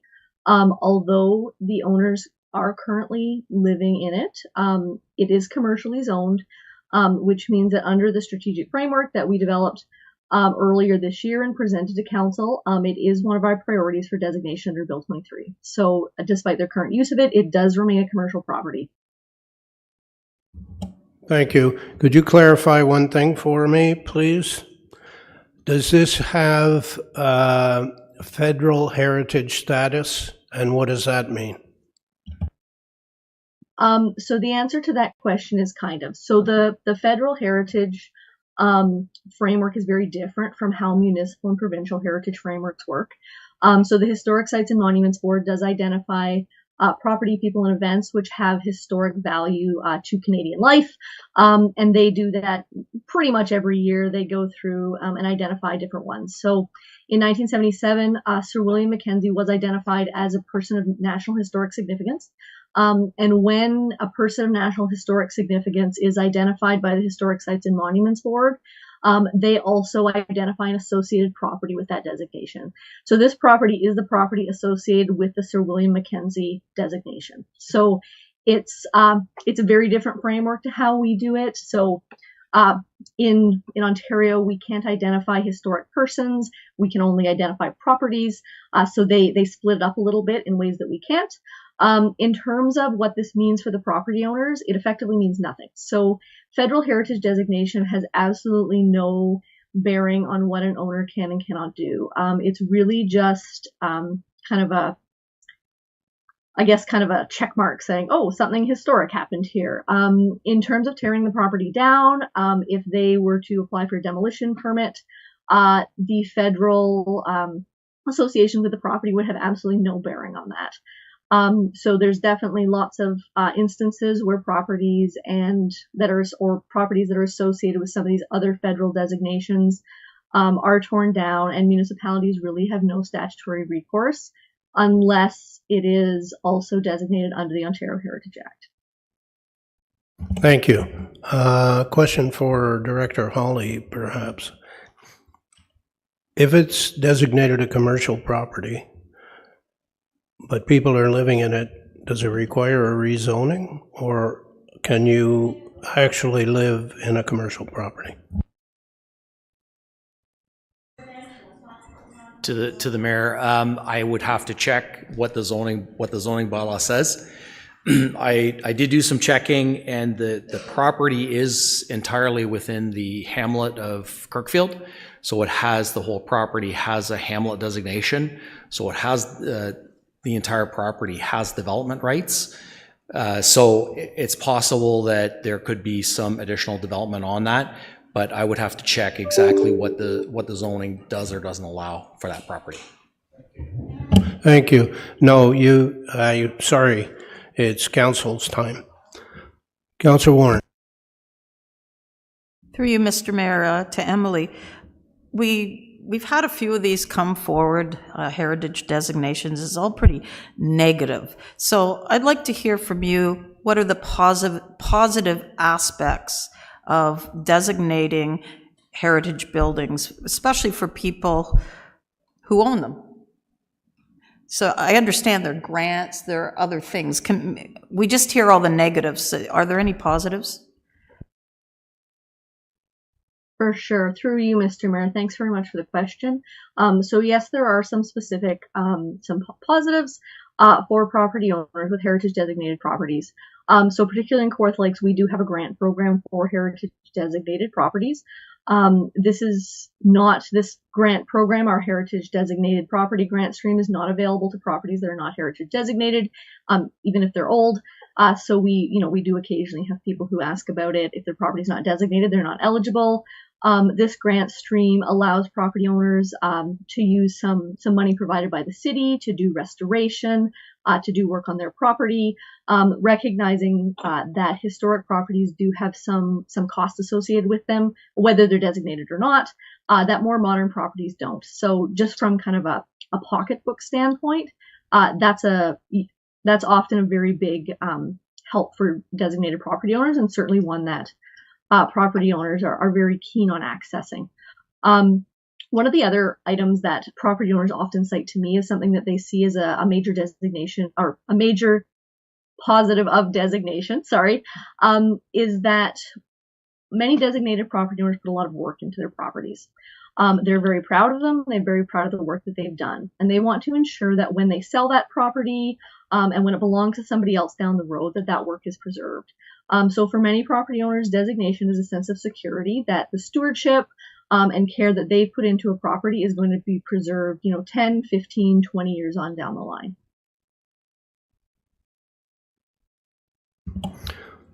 Councillor Ashmore. Thank you, Mr. Mayor. As far as the zoning, it is zoned residential / commercial, this property. And what Councillor McDonald had said, certainly correct. Like, you have these designations, and I'm on the Heritage Committee, and I enjoy the Heritage Committee, and we walk out of that meeting and talk to each other, and we may have a difference of opinion. I had a difference of opinion on this one, and I've had it before.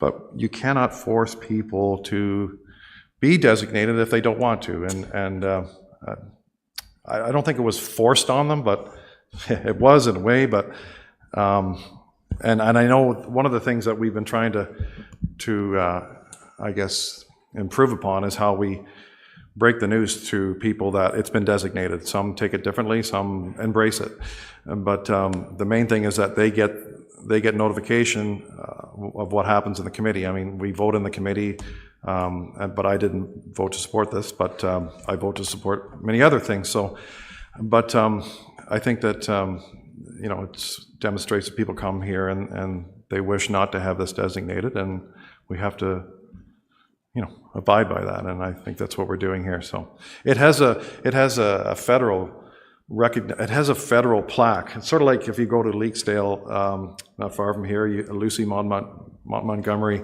her house, where she was in Leaksdale, there's a monument there. People have driven by there, and it's a nice little monument. But I don't know whether Durham Region actually confirmed that as a historical building, but this particular property does have that, but I think that's more than enough to show the history of this property, and Sir William Lyon Mackenzie, who owned and operated it, who is a significant historical figure in Canadian history. But if the people that have invested so much money and time and they wish not to have it designated, then I think we should listen to them and not have it designated. So support the motion. Thank you. I'm going to Councillor Joyce, Councillor Perry, then Councillor Richardson, Deputy Mayor Richardson, And Councillor McDonald. Director, did you have a comment? Yes, thank you. I just had a chance to pull up zoning. The property has two zones on it. The front, I'd say the bottom southern half is zone C1. The top half is zoned A1, so it's an agricultural zoning. You can have a dwelling unit. You can live in it in the property or in the building, provided that there is a non-residential use in it as well. So there has to be a non-residential use. So for example, any kind of a different business in there in order to allow you to live in there. So it's not a straight residential use isn't permitted in that zone. Thank you. Councillor Joyce. Yes, Mr. Mayor, thank you. Through you. I'm going to distill this down to really what I see as two things. One is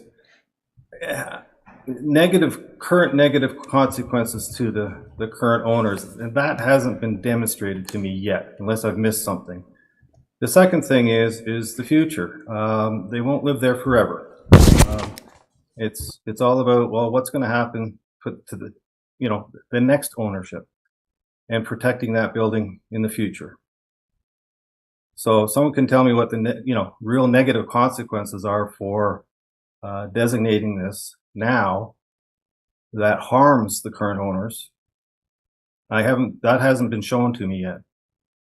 And then tell me how we protect it from future demolition from future owners. Thank you. Councillor Perry. Emily, maybe. Thank you very much, Mayor. And, I want to make sure that we thank the deputants for their care of the property so far. They're taking wonderful care of it. I've chatted to them on this issue twice.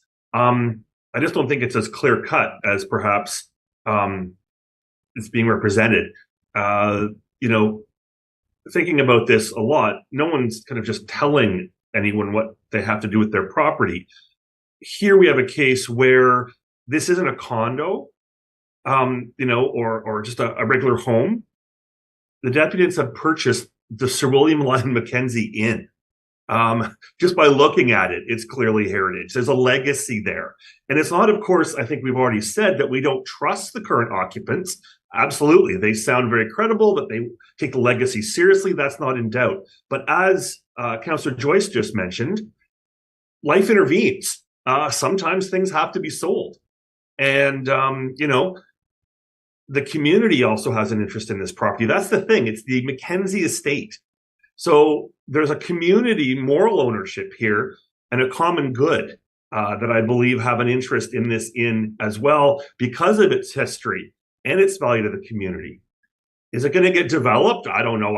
They make a good point not. But to me, it's more the resale and the fact that in the face of so much development going on, we've talked a lot about management and managed growth, responsible growth, and how in the face of so much new and modern building, are we going to preserve and protect the look and feel of the heritage of our buildings here? And so really, to me, this is a question of the particularities of this. And there's a public interest at play as well as the owner's interest, given this is the William Lyon Mackenzie estate. And so I'm in favor of protecting this.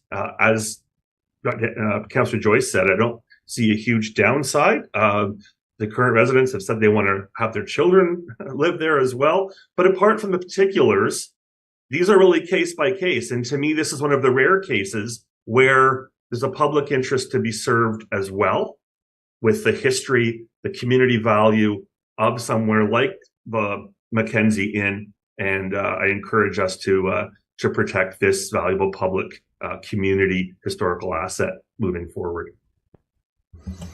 Just to be clear, what we're doing today is we're receiving this report, which would allow the process to continue to make it a heritage designation. If we vote against that and we say no, the owners have a right to their property and a say on their property, then that that process will cease. So just so everybody's aware. Deputy Mayor Richards. Thank you, and thanks for through that, you, Mayor.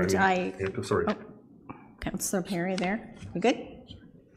Through you to Emily, I'm just, again, talking about, heritage in our communities and whatnot, and I know the background with Sir William Mackenzie. Now, was there not 3 properties originally, and now we're down to that one historic property in that name? I'm just, again, attesting to the fact that this is a very important piece of heritage in our community, and it's something that it has been recognized through the National Historic delegation already, and I know that you're moving through with your Heritage Committee for the same reason. So is it that we're losing some of this heritage, and this one is really critical for us to keep? That's correct. So when William Mackenzie was alive, as a lot of wealthy men and their families at that time, he had multiple properties throughout Ontario. He had a property in Toronto, a large mansion and estate there, where he conducted a lot of his business when he was working on the TTC, doing railroad stuff, that kind of thing. He had a cottage on Balsam Lake, which was constructed in the late 19th century as a summer home for his family. And then he also had the current property that we're discussing today, which was the original family home that was constructed in the 1880s, and which he continued to use throughout his life as he kind of traveled between the 2 properties and where he was working on business out west and in the city. So as most people, he traveled around. So of those properties that he owned, this is the only one that's still standing. So the property in Toronto and the one on Balsam Lake have both been demolished. This is the only property that's still associated with him that we still have. So it takes on some additional significance because even though he's a national figure, we don't really have very much built heritage that relates directly to him. He had a substantial impact, but it's really all been narrowed down to this particular property because that's it. Everything else is gone. Councillor McDonald. Thank you, through you, Mr. Mayor. Emily, one question for you. You mentioned about grants. Could you tell me what dollar value is available for a grant? Sure. So at present, all of our grants are done through our $1 Million Makeover program. So for any property, so just for anyone who's not familiar with it, the $1 Million Makeover program has a whole bunch of different streams. Then there is one specific to heritage designation for heritage properties, which this property would apply for if it was, would be eligible for if it was designated. So under our $1 Million Makeover program, properties can receive up to $10,000. That's in matching funds. Now those need to be split up over different projects. They can only receive a certain amount at a time. But just sort of in general, it's a $10,000 limit that each property could receive for work on their property for various projects. Yeah, thank you. Next one is when you spend $1 million on your property, $10,000 is not going to do much. So I think that means nothing, the grants. And the people are very proud of their property because if they weren't, they wouldn't be spending over $1 million on it. And number 3 is that they are being forced when to do this because it's coming towards us today to be forced on. And then the question to Councillor Dan Joyce is that what is the harm? Well, the harm is, let's say in 20 years they want to sell the place and it's a designated heritage, that might affect their sale of the property. When you spend that much money on a piece of property and so on and it's made heritage, I think that could be a harm. We don't know what's going to happen in 20 years, but maybe when they decide 20, 30, maybe their grandkids might want to sell it or whatever the case may be, it could harm them on the price of that if it's designated heritage, because we've seen that in the past. So, and that has been mentioned at the table before that it could harm you. It could help sometimes, or maybe it could not. So anyway, just back to the point is that the grant means nothing. They're proud of their property. They are being forced to take this, and that's my position on it, and I stand strong on that. Councillor Joyce, Councillor McDonald mentioned your name. You can rebut if you please. Thank you, Mr. Mayor, and through you, I just refer to Councillor McDonald's comments about resale as pure speculation. it could actually increase the value of the house, which is also speculation. Thank you. Councillor Perry, I see you. Go ahead.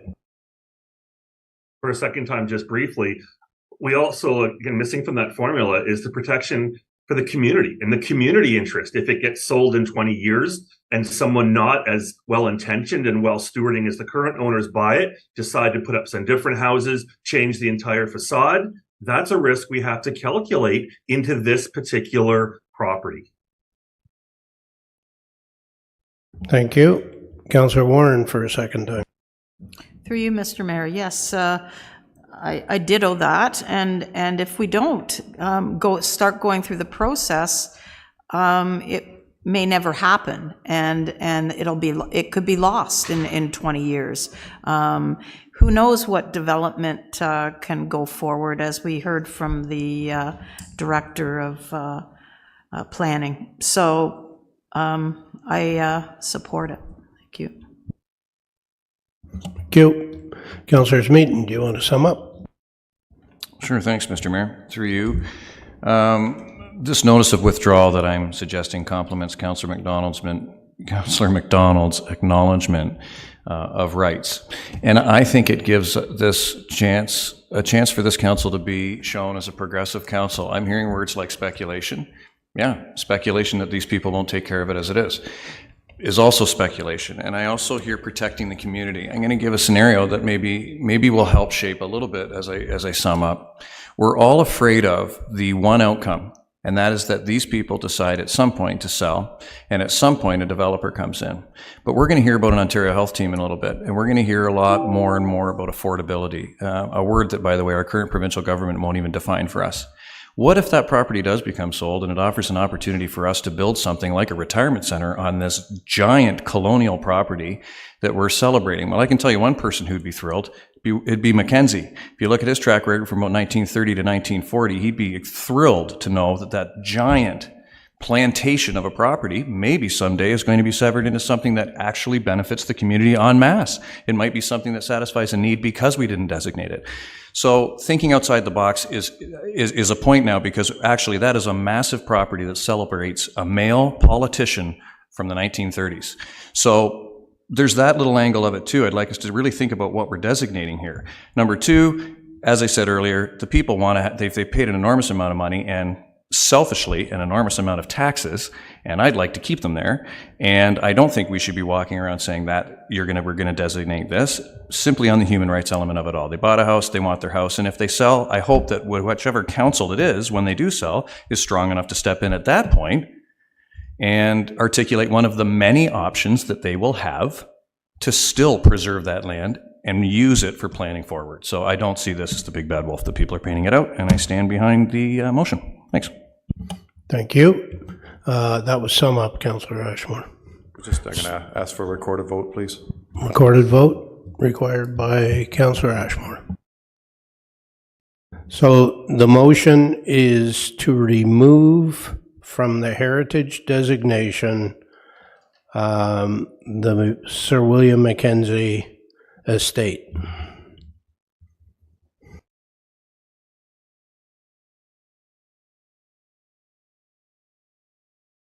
Madam Clerk.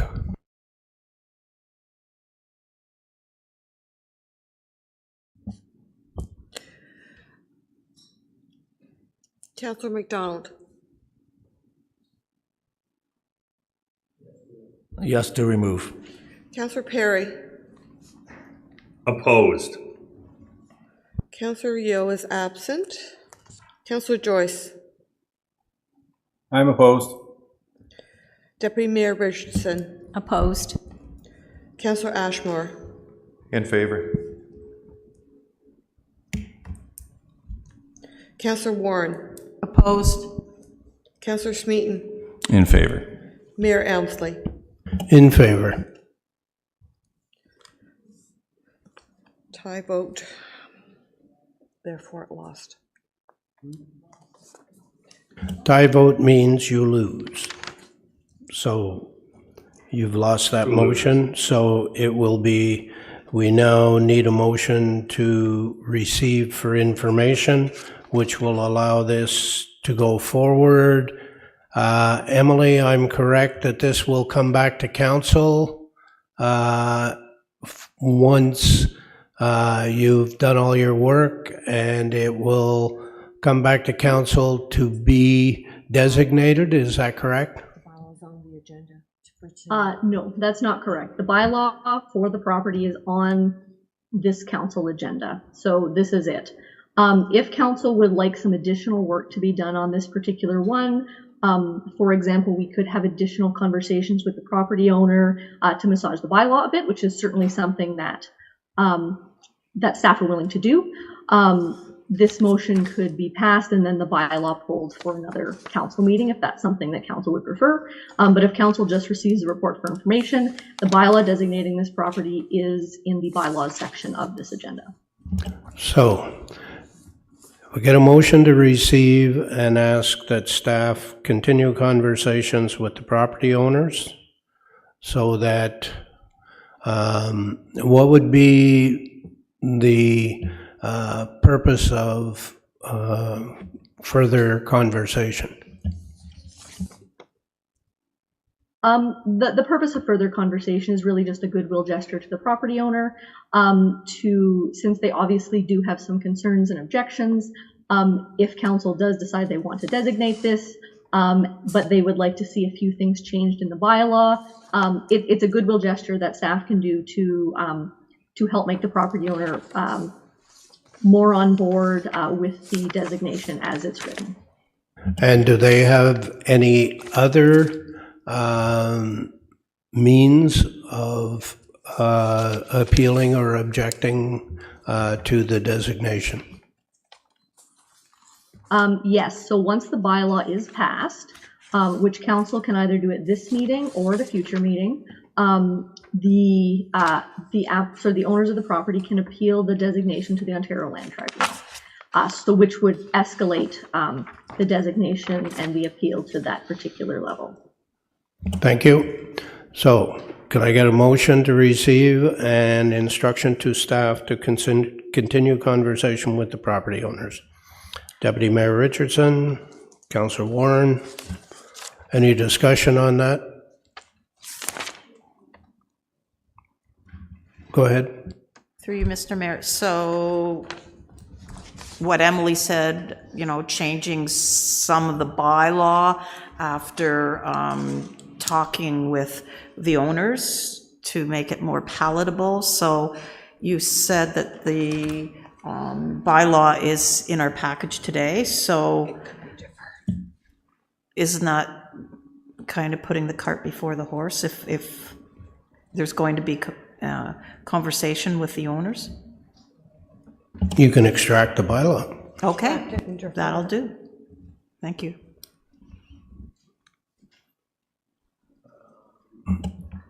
Who was the second? You were the seconder. Who you moved it, Deputy Mayor? Go ahead. Do you want to speak to it? No, I think that's a compromise where staff is working and we're removing the bylaw and additional conversations happening. So I'm happy with this motion. Thank you. Councillor Ashmore. Like through you to yourself or the clerk. So this basically approves the designation, but it will come to the next council meeting as a bylaw, or this is it? This is it? This will be it, except Councillor Warren's going to extract the bylaw so that conversation will take place with the property owners, and the outcome of that, then the bylaw will come back to a future meeting. Okay? Clear as mud? Okay. All in favor? 2, 3, 4, 5. That passes.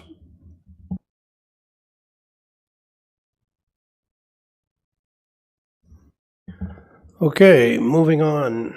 Bylaws. Oh, sorry, forgot petitions. Item 11.1 is a petition regarding a request for traffic calming on Orchard Park Road, Lindsay. A copy of the petition is available at the city clerk's office for viewing. Can I have a motion to receive and refer to staff? Councillor Smeaton, Councillor Warren. Anybody wish to speak to it? Just need time for reporting back. Oh, and time to report back, end of the fourth quarter. All in favor? And that passes. We have a petition regarding a request for the paving of St. George Street, Lindsay, between Queen Street and Coburn Street. The petition has 58 signatures and is available in the city clerk's office. So we need a motion to receive and to refer it to staff. Councillor Perry, Councillor Smeet, all in favor? And report back in the fourth quarter.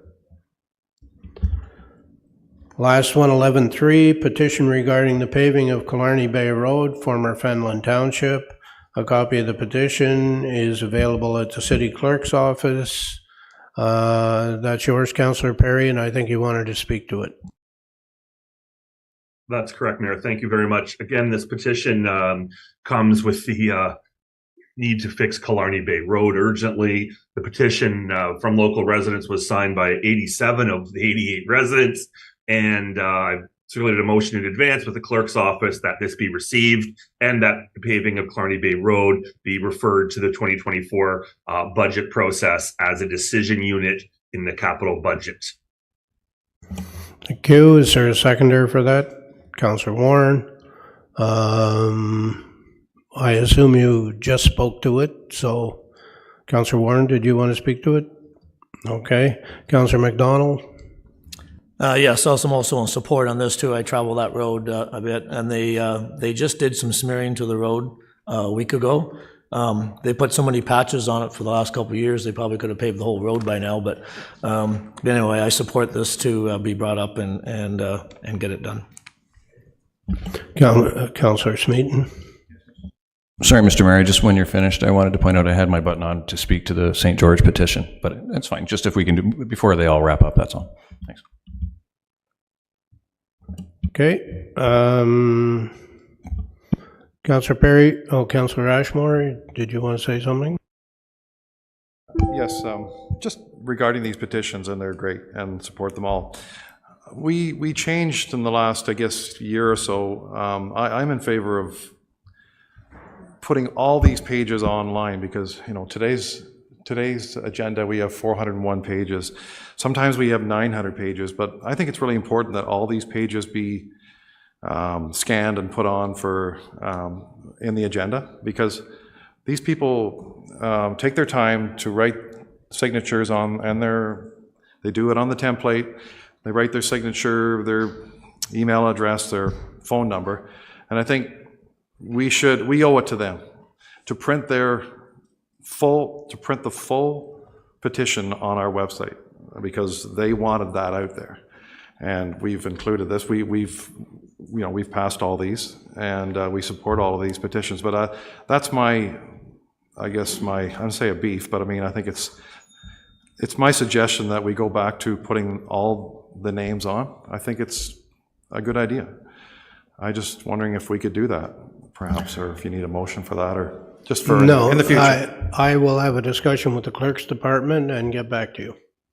Okay? Sounds good. Yep. We have a motion on the floor. All in favor? And that's passed. Petition regarding the resurfacing of Mill Street, Lakewood Crescent, up to Marina Drive and River Park Drive, Bob Cajun. Copy of the petition with 173 signatures is available at the city clerk's office for viewing.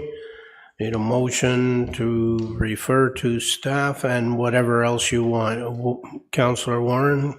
Yeah, through you, Mr. Mayor, that the petition regarding The resurfacing of Mill Street, Lakewood Crescent up to Marina Drive and River Park Drive, Bob Cajun, be received, and this area be considered as a decision unit in the 2024 capital budget. Can I have a seconder? Councillor Ashmore. Do you want to speak to it, or you did? It's one big pothole. Councillor Ashmore? I agree. It needs work right away. It needs at least consideration in next year's budget. Thank you. All in favor? And that passes. We're now down to bylaws. We have bylaws by consent. Mr. Mayor. And Councillor Miss Councillor Smeaton. Is it okay if I speak to the St. George petition? I was patient. I'd like to, if I could. The surrounding streets at St. George, and this is for council, they're currently already undergoing road repair, the whole area. So somehow the circuit wasn't completed at St. George, which would complete it, and it's not even in the 5-year plan. It's a school bus route. It's a city bus route where local drivers have to navigate one of the worst roads in all of Ward 5, sometimes with passengers who are residents with family from the long-term care at the corner. It's a common artery for residents going to landfill, Bob Cajun and Omimi, and this road has never been repaired in at least 47 years. And these East Ward residents deserve better. I would encourage visits from colleagues as we lead up to budget. I hear people saying they've seen the roads. I'd like you to drive St. George if you would be kind enough. So for these reasons, I support the 58 signatures of constituents, thanking Mrs. Jennifer Pearson for initiating this need, moving this petition to be received, and I'd like it to be referred to the 2024 budget process for consideration as a decision unit in the capital budget. Thank you. We already passed it, so what we will do is when we get to budget consideration, we'll bring it forward to put in as a decision unit. Okay? We're on to bylaws, and we have Councillor McDonald. You have 3 extraction. Yes? I'm trying to find the extraction of.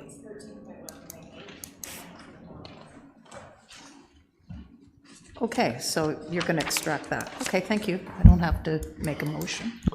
So Councillor McDonald has bylaws, and we're extracting 1319, 13110, 13111, and 13118. So we're doing 8, 9, 10, and 11.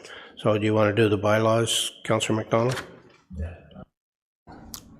Yes, I move by myself, seconded by Deputy Mayor Richardson, that the bylaws shown in section 13.1 of the agenda, namely items 13.1.1, 2 and including 13.1.13 to be read first, second, and third time passed, numbered, signed, and corporate seal attached, save and accept 13.1.8, 13.1.9, 13.10, 13.111, and 13.112.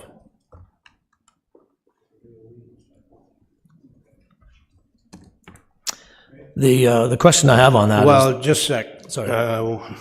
All in favor? You, and that's passed.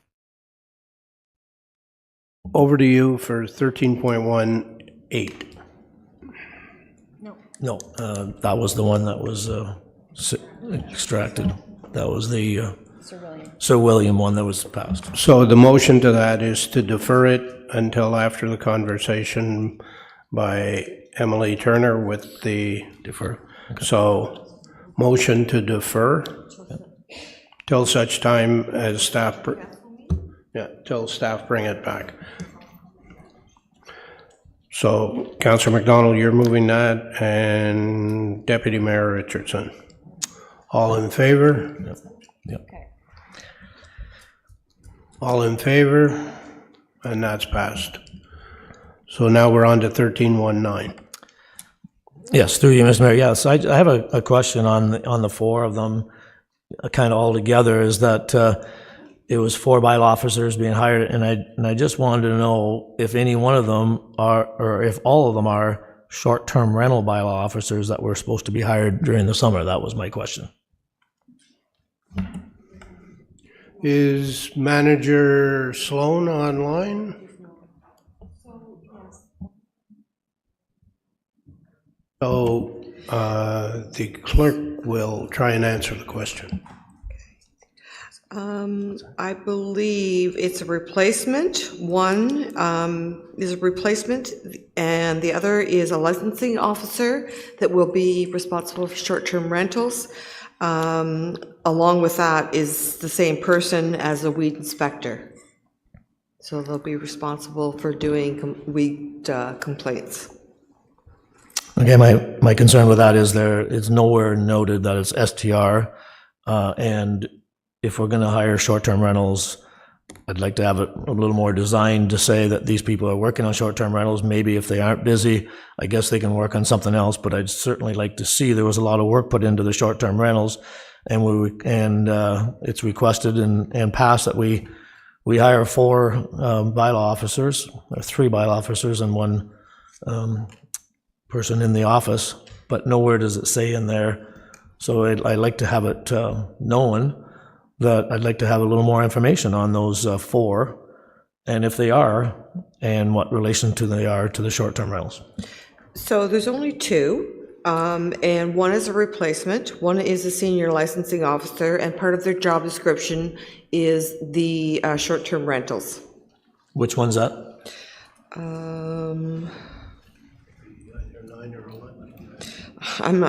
There's a weed inspector. Frost is appointed an officer for the city of Kawartha Lakes, and also a separate bylaw for weed officer. So that's 9 and 10 is the same person. Number 11 and 12 is the same person again, Davies, and I don't want to misspeak which one is a licensing officer. Okay. Okay, in the future, could we, I guess I'll talk to Mr. Sloan on that one, because he's not here today, and I'll find that out, but I would like to know that, so. Okay, that's fine. Okay, do you want to move the 4? I'll move the 4 as written. Well, sorry, the 4. Well, there's 4 of them there, yes. But 9, 10, 11, and 12. Yes, okay, I'll move. So it'll be moved that the bylaws 13-1-9, 13-1-10, 13-1-11, and 13-1-12. First and second? Second and third. Be read a second and third time. Signed, seal, corporate seal attached. All in favor? Oh. Mayor, can we debate on that? What's that? Is there going to be debate on that? Is it open for discussion? Go ahead. Thanks. Just what is your? Yeah, I'm just on. Go ahead, Councillor. Councillor McDonald. Thank you. Thank you, Mayor. Just on Councillor McDonald's point. Sorry, Clerk. How many of these are new positions, and how many of the 3 are new, and how many are just a replacement of an existing position? So there's 4 bylaws, but it's only 2 people, and 2 people, right? Each person is also a bylaw enforcement officer and also a weed inspector, but it has to be separate bylaws. So it's 2 people, 4 bylaws. 1 is a replacement, and 1 is additional licensing officer that will also be responsible for short-term rentals. Right. So I echo completely Councillor McDonald's sentiment. So we don't have the perception that we're prioritizing weed bylaw officer inspections over STR enforcement as per the task force direction and the expression of this council's will. I'm not getting phone calls and complaints about weeds keeping people up at night, or so really we really need that to be clear moving forward. Thank you. So through you, Mr. Mayor, and again, just for clarification, you're going to see these appointments ongoing and regular. Doesn't matter if they're related to STR or not.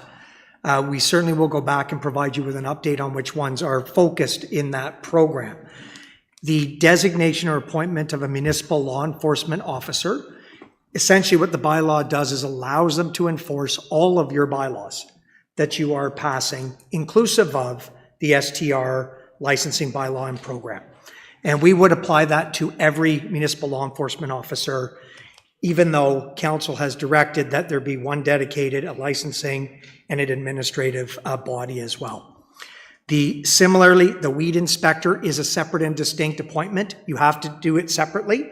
It applies to every and all municipal law enforcement officer that is enforcing the rules, if you will, and that particular bylaw. So that I look at these as administrative in nature. Certainly here, though, that council is interested in an update on the resources that we've onboarded for the STR program. We'll come back and provide you that messaging separately. But essentially, one of the two today are dedicated to the STR program, and that being the senior licensing position. Good with that? I just had a follow-up question, if I could, then, for the CAO. In your remarks just now, I heard the CAO mention kind of perhaps I'm mistaken, but a generality approach for future hires. My understanding through the task force was that there will be 3 dedicated STR bylaw officers being hired as soon as practicable, not kind of general practitioners to enforce all bylaws, including STRs. Through you, Mr. Mayor, my understanding is a little bit different. There are 3 additional staff resources that we will be onboarding to support the STR program. One is an administrative position. You won't see designations here for appointments because they're not enforcing the bylaws, they're just managing the program. I understand or recall there was 2 positions. One is a licensing officer specifically, but we would be suggesting that they would be enforcing that and other bylaws, sort of related, because as you know, STR isn't alone and freestanding. They could be also doing other bylaw enforcement applicable to that property or that circumstance. So you will have one that's sort of licensing program focused. The other position was very specifically another full-scale, if you will, municipal law enforcement officer. And they would have all of the powers to enforce all of the bylaws. And we were doing that because we needed the additional body overall to manage the oncoming short-term rentals, but also the added work that comes with enforcing all of the bylaws. So I think we're generally saying the same thing. We needed 3 new resources. There's some appointments that are necessary to enforce. And we'll be onboarding that staff as we speak. Thank you. My understanding was those 3 oncoming resources would be, in their nature of their scope of work, dedicated to 100% STR enforcement until such time as the problems died down, in which case they would be able to undertake other duties. But perhaps that's a human resources direction issue as opposed to something from council, but that certainly was my understanding and preferred approach. Well, I think you want to send somebody out on short-term rental and they see several other bylaws being broken, but they don't have the authority to do anything about it, I think would be silly. No. So all we're saying here is they have all the authorities for bylaws, but they are going to be doing short-term rentals. Thank you. Okay. Councillor Ashmore. Thank you. I just had a question on a previous, on the 13.1.8. Could I ask after or before we pass all these bylaws? We already dealt with that, but yeah, I just took clarification if I could. Okay. Before we What's go your clarification? Sure. So would that be a staff report that does come back, or is it a revised bylaw that will be coming back? It'll be it'll come back. The bylaw will come back, and we will get a report of what transpired with the property owner. Would come back to the September meeting most likely? I don't know. Could be October, okay. Could be November. That's fine. Okay. So, Yes, we do. All those in favor? Thank you. That's passed, and that's bylaws. Bylaw extraction. Extracted bylaw for the drainage. Yes. So we have to deal with item 13.2.1, which is a bylaw to provide for drainage works in the city of Kawartha Lakes to be known as the Curtin Municipal Drain. That bylaw 2023-115, being a bylaw to provide for drainage works in the city of Kawartha Lakes, be known as the Curtin Municipal Drain. Bylaw be read a third time, passed, signed, and the corporate seal attached. Can I have a mover? Councillor Ashmore, second. Councillor Joyce. All in favor? And that's passed. No notices of motion. We'll now move into closed session. Everybody sit still for a few minutes. At this point in the meeting, City Council will go into closed session to consider items under Section 15.3 of the agenda. All remaining staff, with the exception of the CAO, City Clerk, and City Solicitor, are now instructed to leave the electronic meeting at this time. As per our procedural bylaw requirements, I'm asking all remaining Zoom participants in our meeting today to confirm to me by raising their hands that they are in a private room where no other persons can overhear the deliberations and the internet connection is secure and not publicly accessible.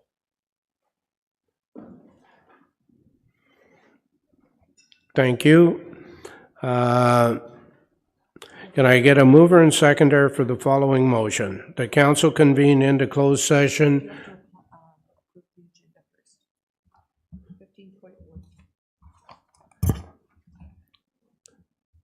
Can I have a motion to adopt the closed session agenda? Deputy Mayor Richardson, Councillor Ashmore. All in favor? Thank you. And are there any disclosures of pecuniary interest in closed session items? Seeing none, usual. I need a mover and seconder that council convene into closed session at 4:03 p.m. pursuant to Section 239(2) of the Municipal Act in order to consider matters identified in Section 15.3 of the regular council meeting agenda of Tuesday, August 29th, 2023, namely item 15.3.1 to and including 15.3.7. And a mover and seconder. Councillor Warren, Councillor McDonald. All in favor? And that's carried. At this point, the meeting broadcast will now end for members of the public watching on Cogeco, your TV cable, the live stream of the meeting on YouTube, and the rebroadcast on cable, and Rogers Ignite will now be temporarily paused for members of the public. When closed session is complete, the live stream and rebroadcast of the meeting will resume to address the remaining open session items on the agenda.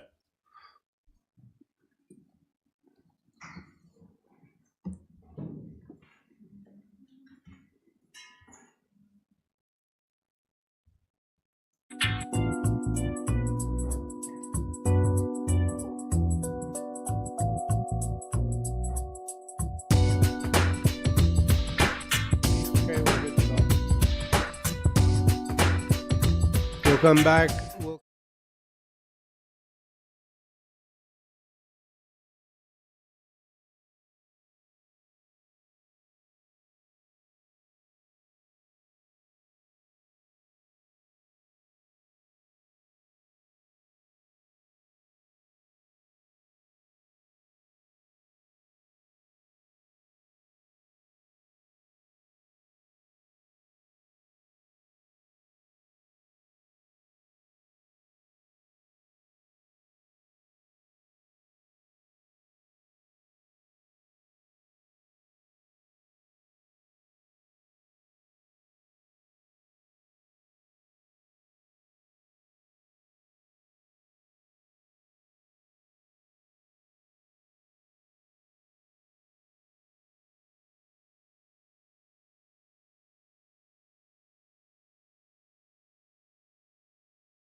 Okay, we're ready to go. Madam Clerk, matters from closed session. So matters from closed sessions, item 15.3.1, confidential closed session minutes. The confidential closed session minutes for the regular council meeting of July 25th, 2023 were approved. Item 15.3.2 being report ED 2023-045, a motion is required that the following members of the public be appointed to the Quarter Lakes Cultural Center Task Force for an 18-month term ending December 31st, 2024. Christina Carpiche, Darcy Kennedy, David Morrison, Lori Dillon Schock, Lisa Graves, Pat Murphy, and Tim Weisner. Can I have a motion to approve those? Councillor McDonald, Councillor Smeaton. All in favor? And that's passed. Item 15.3.3 being report Corp 2023-021. Council provided direction on the bargaining ratification for QP 1167. Item 15.3.4 being report RS 2023-039, an appraisal and counter offer for the road allowance adjacent to 25 Queen Street, Bolsover, was provided to council. Council provided instruction to staff. Item 15.3.5 being report LGL 2023-008.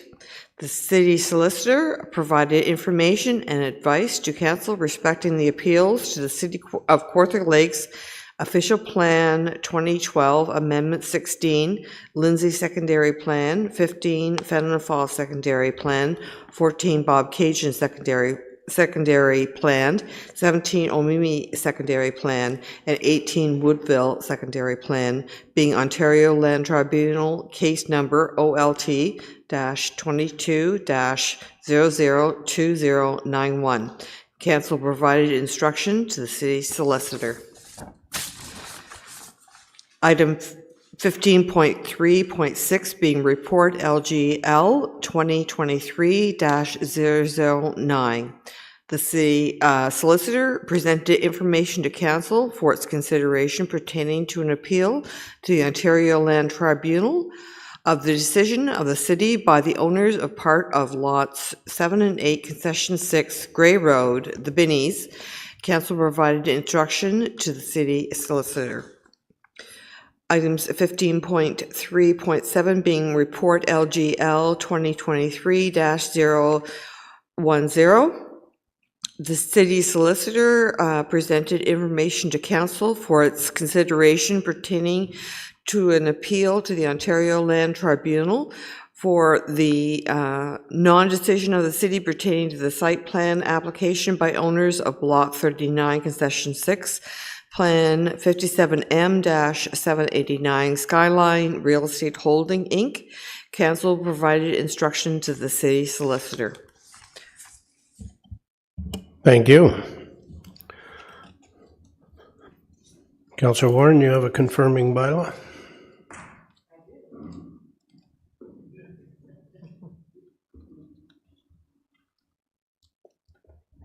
Moved by myself, second by Councillor McDonald, that a bylaw to confirm the proceedings of a regular council meeting held Tuesday, August 29th, 2023 be read a first, second, third time, passed, numbered, sign, and the corporate seal attached. Thank you. All in favor? And that's passed. Motion to adjourn. Deputy Mayor Richardson, Councillor McDonald. All in favor? And that's passed. Thank you all. I think we did good work today. I don't.